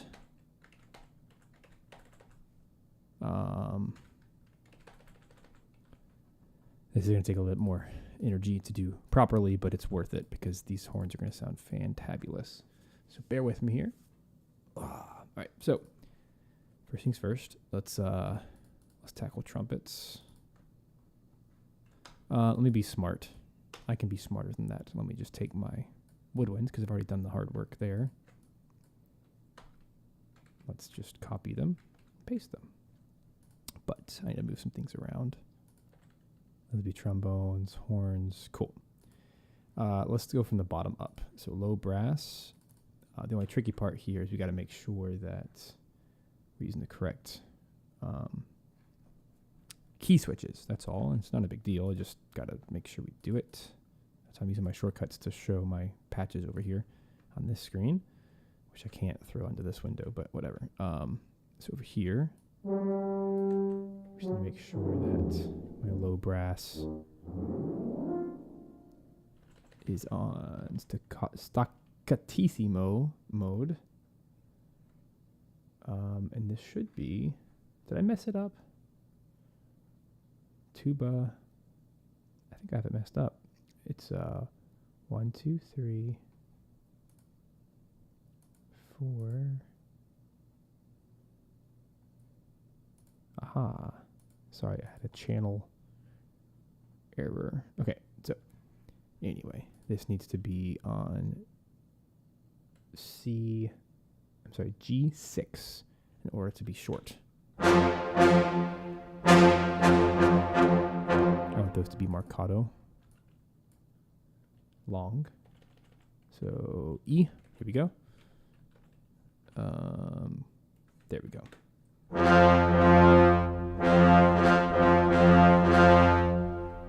Try again.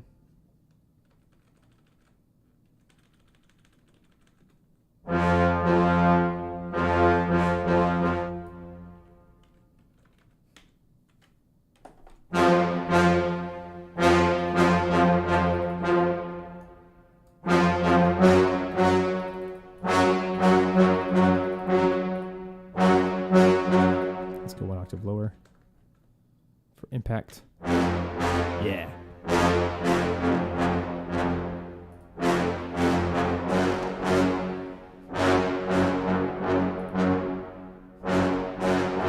That sounds really solid. That's staccato, not staccatissimo. And then trombones, same treatment. I think they need a same. It's a lot of mouse work over here just to kind of see everything, but it's worth it. Oh, they have, okay, so trombones are down in the 0 octave. That's where the key switches are. Let's do staccato for that as well, and let's hear it. And get the mod wheel up as well. I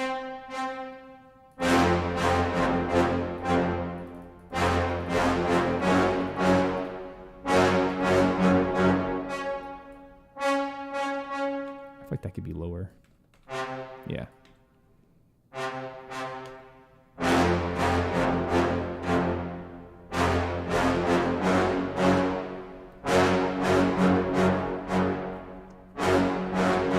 Sounds really good and clean. Okay, now onto the horns. The horns need probably marcato short.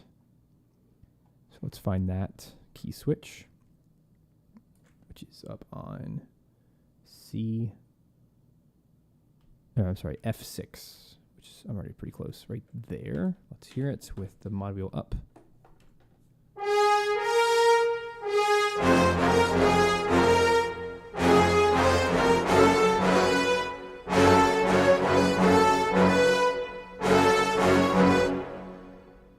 Yeah, that sounds awesome. I feel like that could use I feel like that needs to be horns 2/4. Orchestrationally, I think that can just move down. And let's copy it and then do the 4th. Which, oh gosh, my brain. What the heck note is that? So it's already on.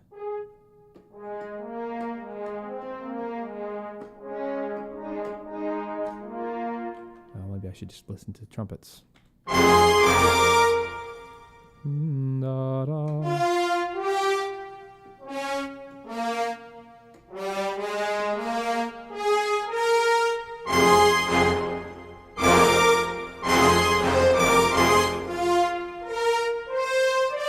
That's supposed to be a C. Okay, so let's go down to a C. It's on a flat. There it is. So now the horns together, something like this. Oof.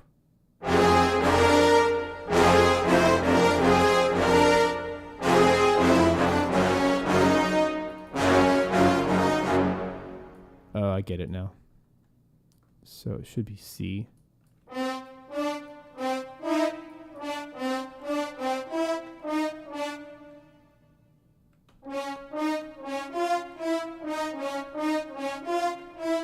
Okay, and then last but not least.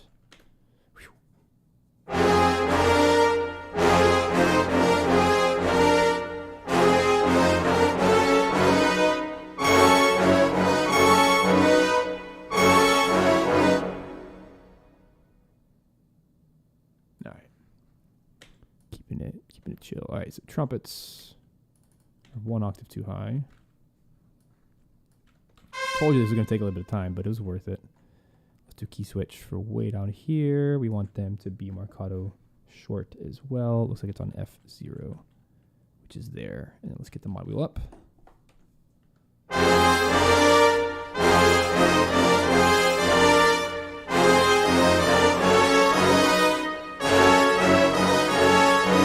Ready for the power. Power! Unlimited power!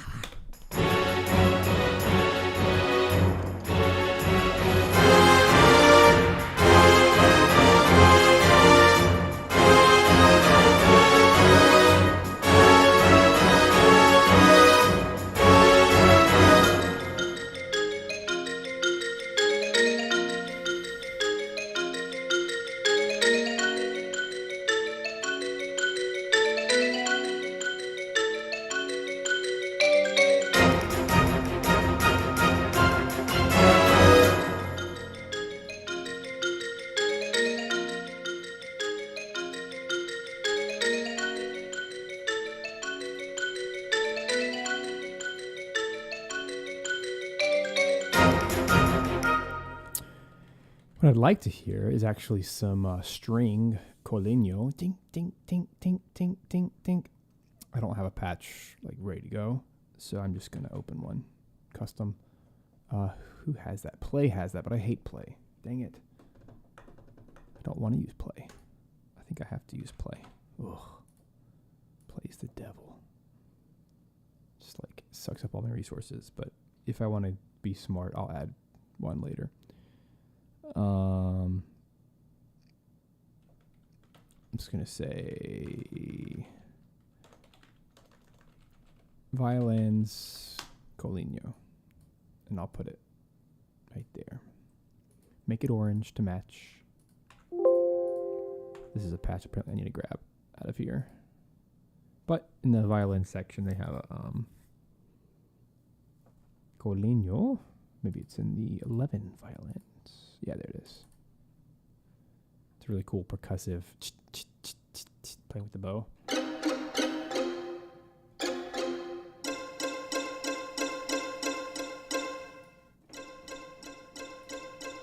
We'll set it to some reverb.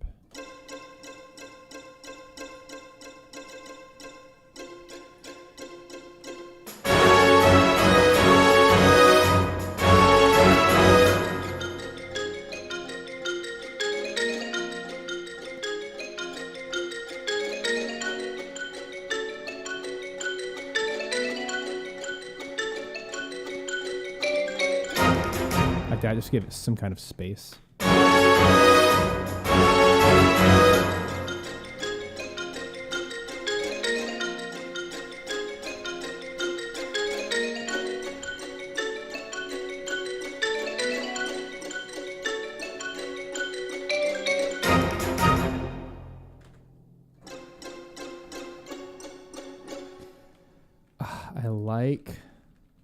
Let's do this. I'm going to add violas to it. Where are you? Violas, short, coligno, add.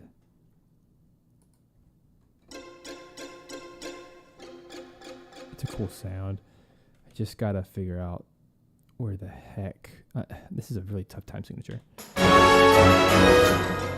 4, 5, 6. I can't really keep a steady pulse because it's doing triplets.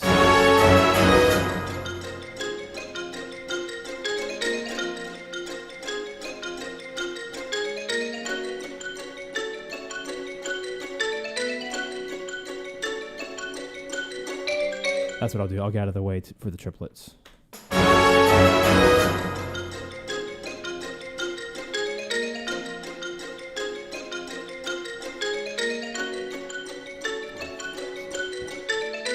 2, 3, 4, 5, 6, 7, 8. That's it. So I'll do 8 of them, then break. That's pretty cool because it makes space for it.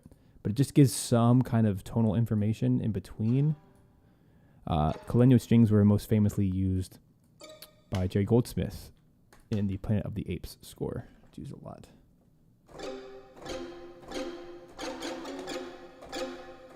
really cool sound. It's where the violin players and the viola players, they're actually playing with the wood of the bow. They turn their bow upside down and they play with the wood instead of the hair.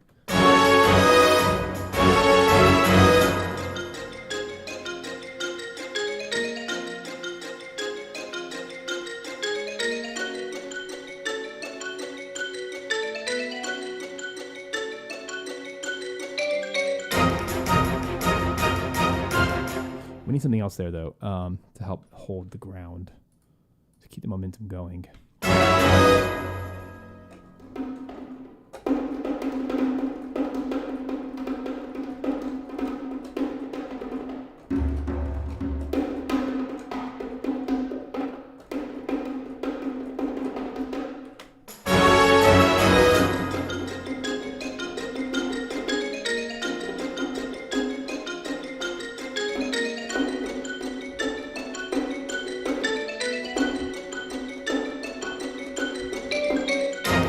Like that.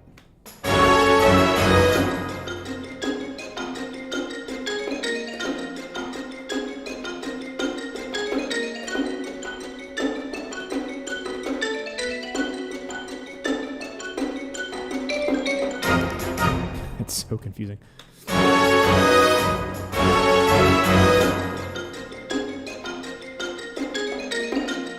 Oh, getting frustrated with my own writing.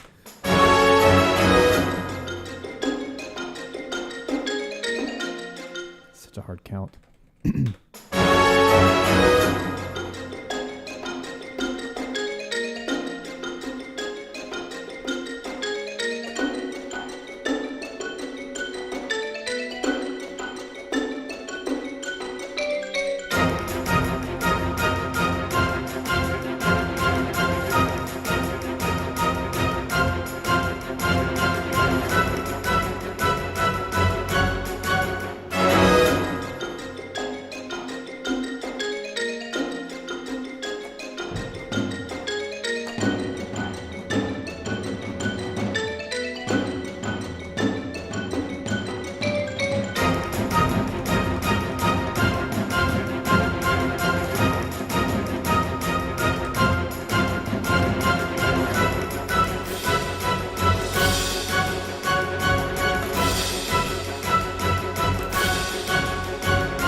Like that.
All right, don't go anywhere. I'm going to take a quick little stretch break.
Hello friends, welcome back to the live composing show here at Video Game Music Alliance. Hope you're having a fabulous day so far. I sure am. Having lots of fun with this Sea of Stars track, this battle track we've been knocking out today. Apparently with Wampa Fruits from Crash Bandicoot. I don't know what you're hearing over there. Are you hearing the hand percussion? Or are you hearing the coleño strings? I don't know, but onward and upward. We haven't done a test yet with the sound effects from the game, so let's turn the sound effects on. Let's create, let's do a 6 dB boost of the sound effects, and then let's do a 6 dB, whatever you call it, attenuation of the stereo out. That way the sound effects hopefully will sound nice and ready and all that jazz. So let's do it. How did my... Oh, I get it now. Yeah, let's play. So you're out here walking around, doing your thing, and then a battle starts. Let's just do like a full test.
All right, cool. Yeah, that's feeling really good.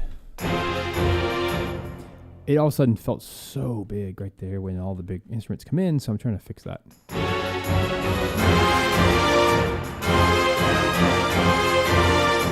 Still feels like too much, so let's continue to drop down the volumes of those guys.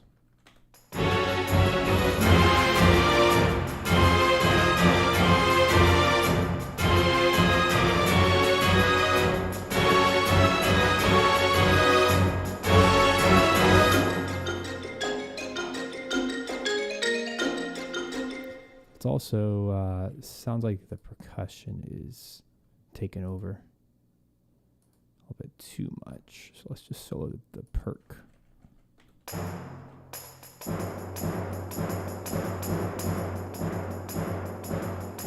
that's super late. Let's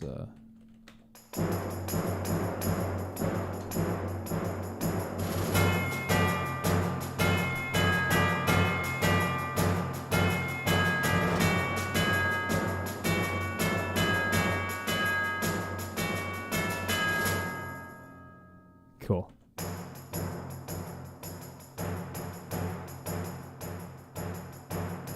Let's turn stuff down.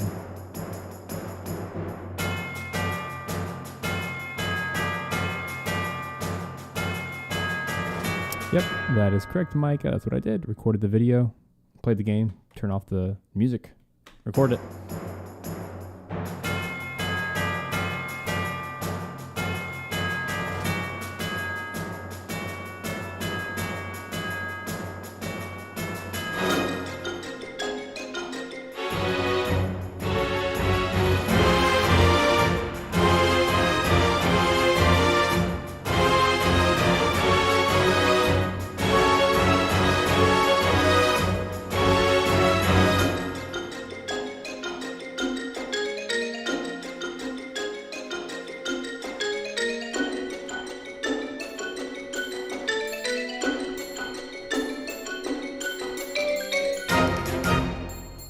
I like that. Crotales.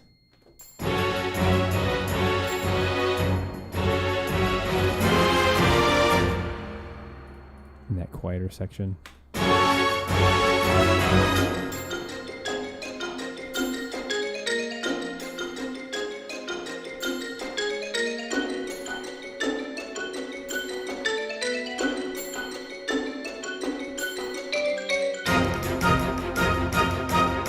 That's so effective. I like it.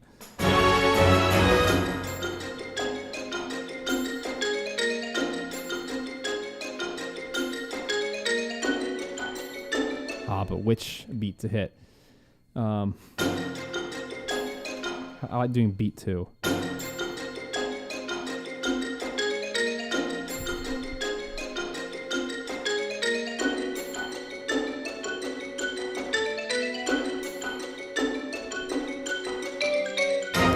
It's like a triangle almost, just it has an actual pitch. Cool. I like that a lot. Put down the beat 2. It gives some sort of rhythmic repetition.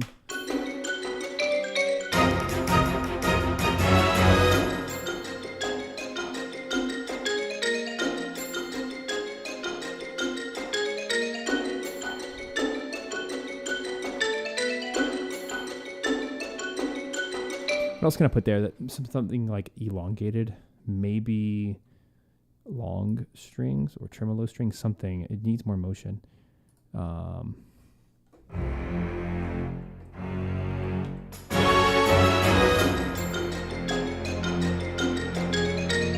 Yeah.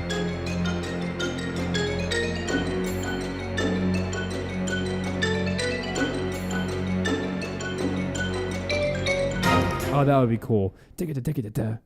Let's start with that.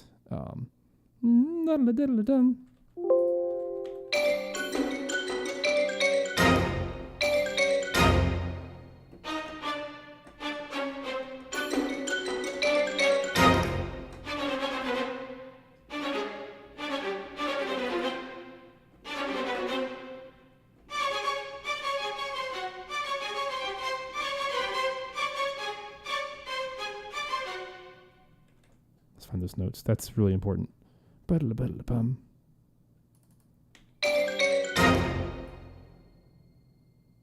There. All those exact notes in this.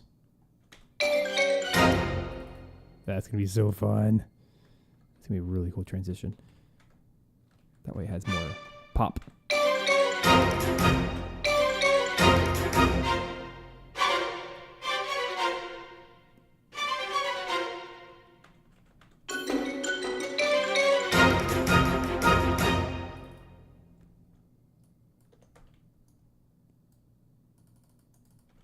And then here we can do dun dun dun. So we're doing this. Oh, sorry, I got stress the old back here. Just gonna stand for a minute. Hold up. Been sitting too long. One of the benefits of having 3 monitors set up, 4 monitors now, is I have a monitor up here. You can't really see it, but if I get tired, if I don't want to sit, I can stand and keep working. So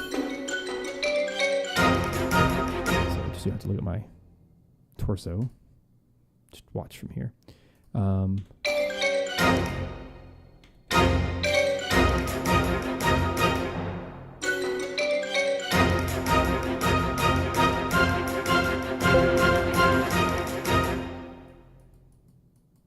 is that being weird?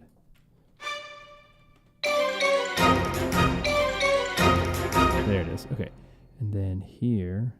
Dun, dun, dun. Going down. So it is a D. So this would be cool to add in right here. Because this should be in the basses. Bum, bum, bum. It's an F. Interesting.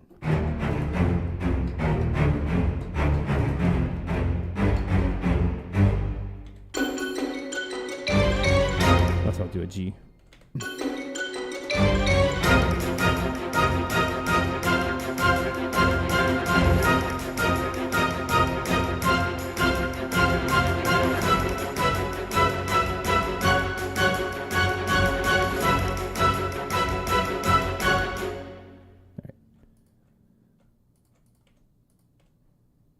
Where's my thing here? So now I'm gonna do some low strings.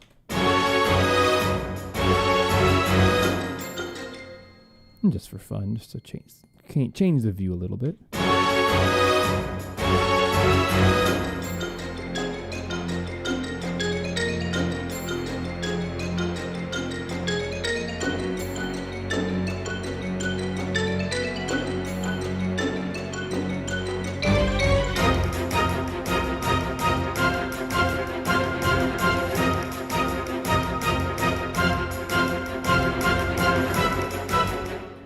Sounds so good. This would fit right into a chrono game.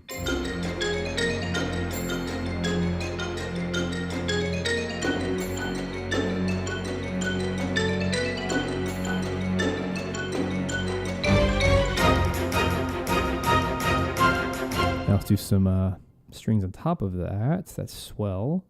Probably. So if we do an F in the bass, good to do some minor.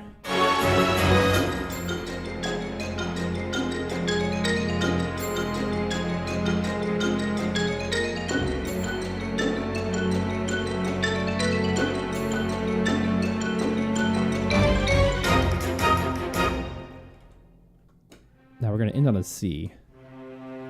So maybe instead of that, we can do the F2 chord. We'll do a 2, which is a G.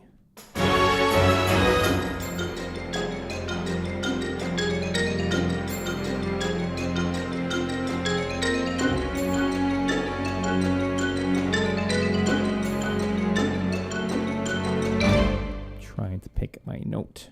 So maybe, oh, just trying stuff, guys. Just trying stuff.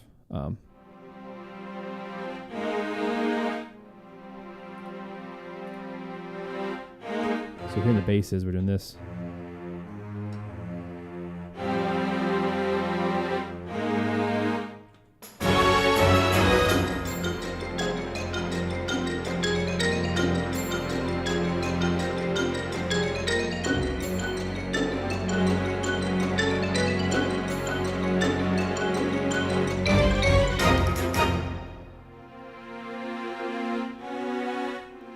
I like this better. The B flat 2 over the F, because that's what we do later.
missing from all of this. So we need something here to help fill the gaps.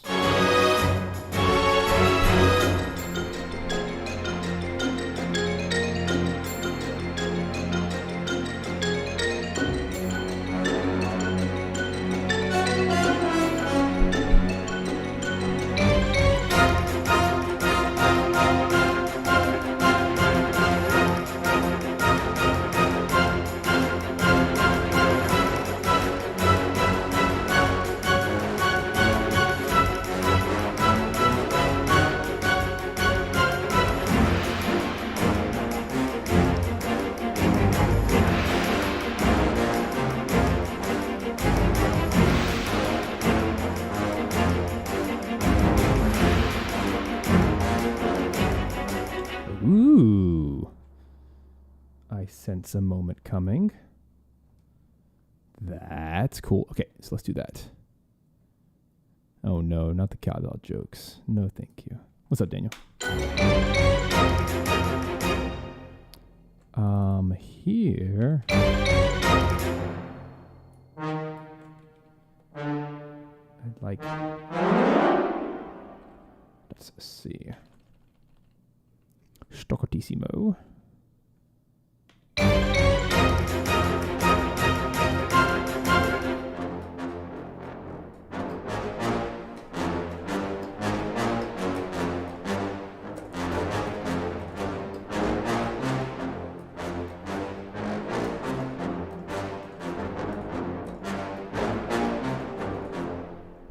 Let's try a couple articulations here.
Kind of like it being slightly without melody at times.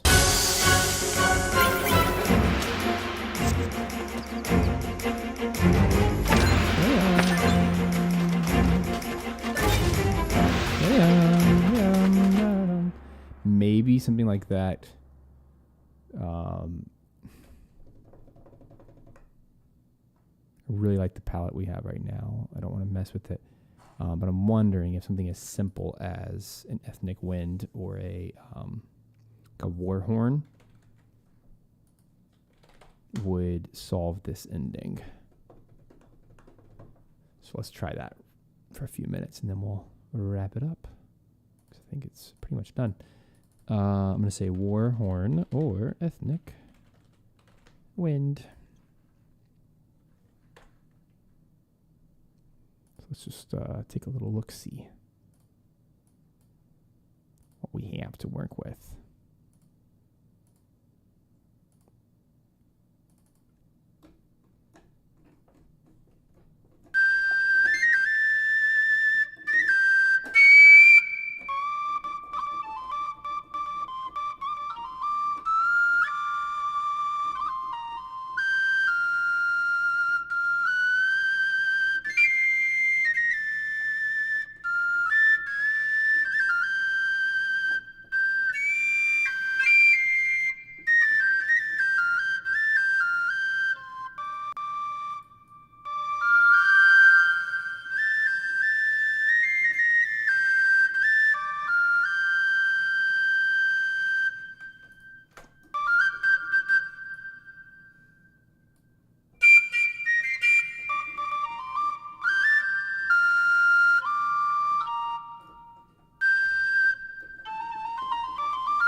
I don't even know if I want to change patches.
Something like that. It might not be that patch, but I'm really liking that. So this is the, I'm just going to call it ethnic flute. Let me try a few more. That was cool. Let's see what else we got to play with here. I saved it just in case. That's a keeper.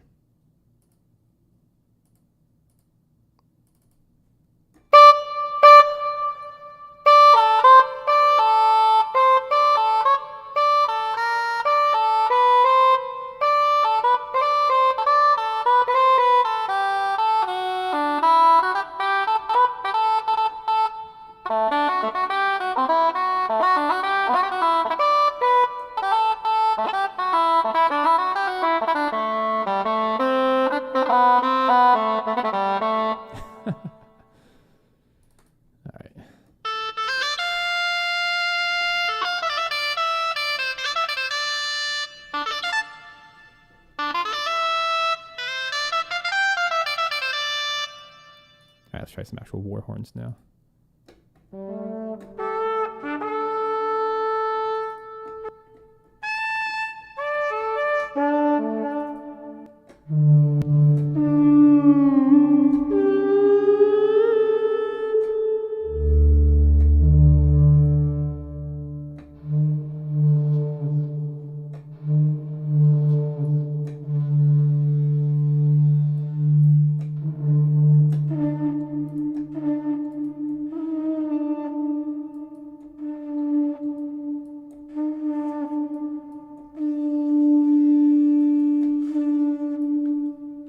Cool too.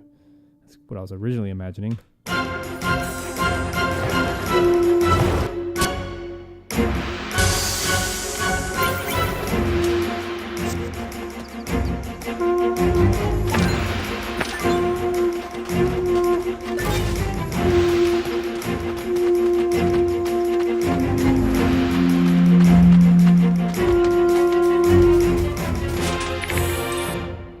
Simple like that. Let me keep trying. I'm not convinced that's the way to go just yet.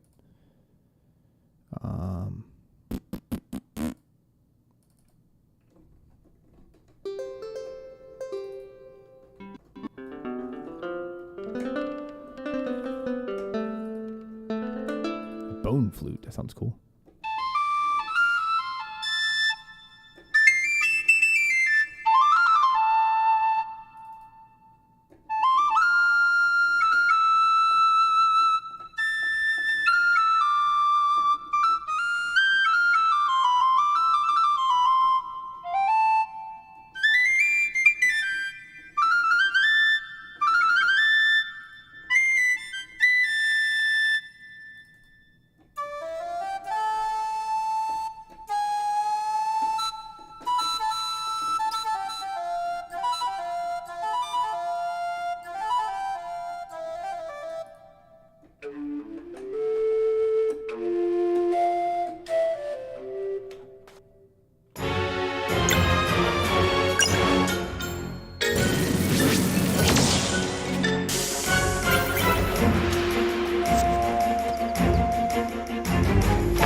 Trying all the things, guys. I think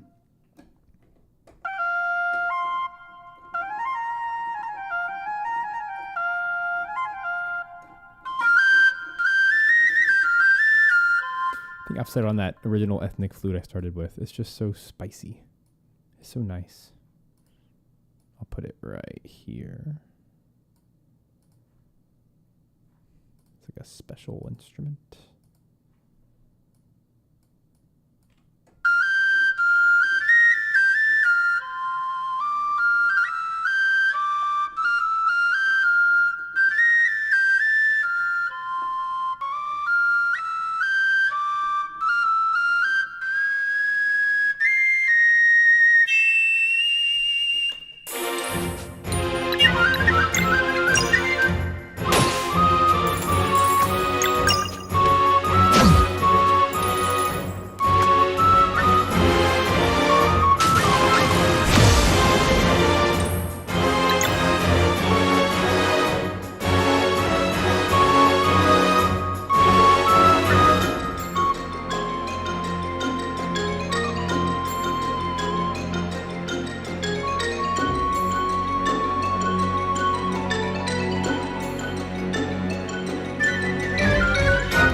right, so let's put some flute in there.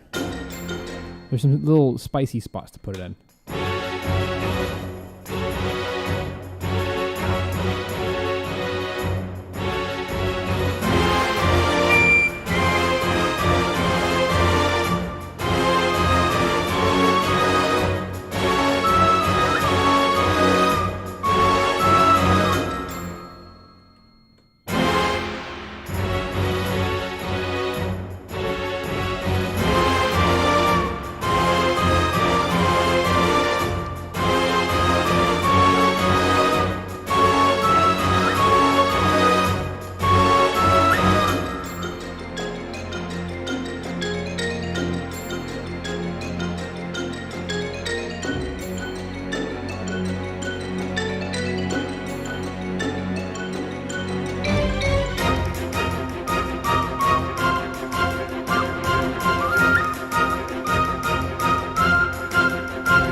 That was the way I'm thinking of this is I'm trying to give fragments of a main theme.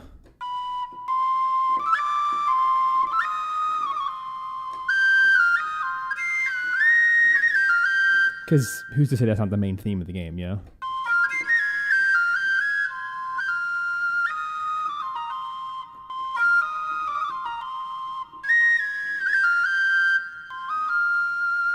So I really like those little flourishes. I think it's going to do really well.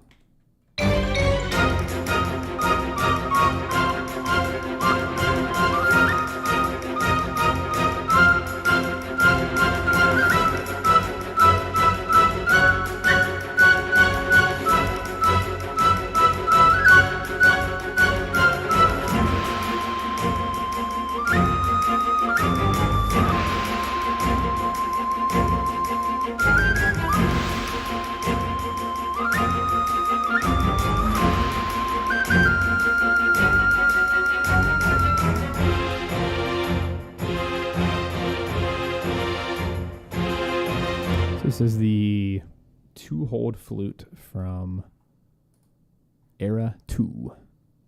This is a best service instrument. We have some of the best solo woodwinds out there.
Nice little sub melody.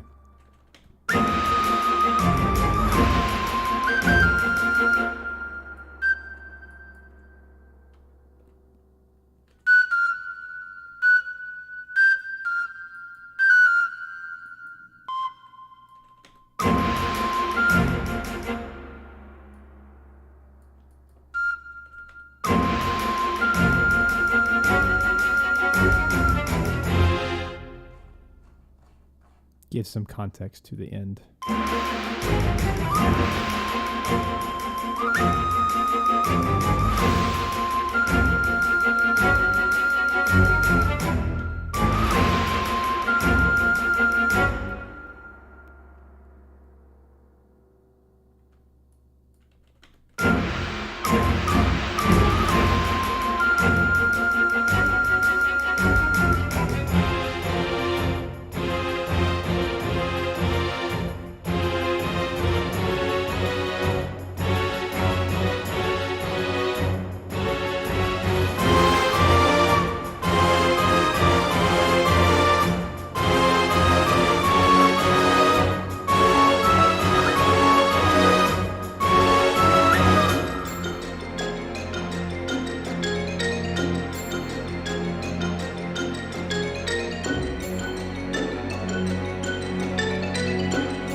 Get some crash cymbals in here where appropriate.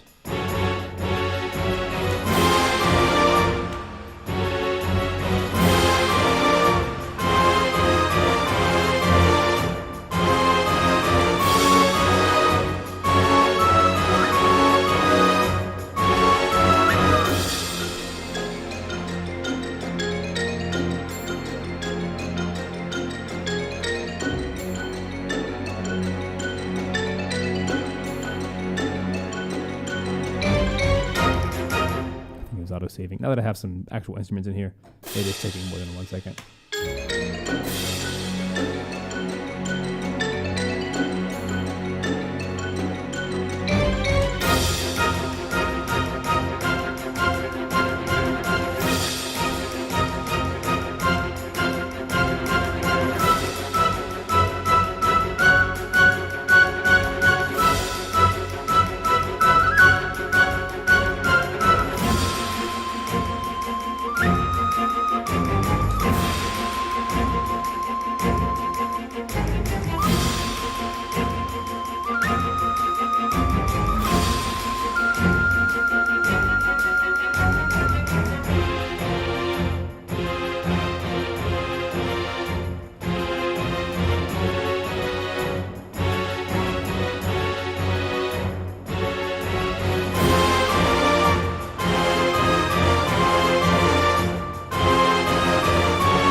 All right, friends, that is it for today.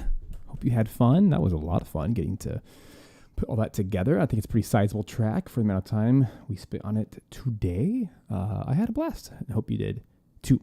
So we're going to wrap it up for today, but thanks for being a part. Hope you learned something about VEP or using a DAW or something.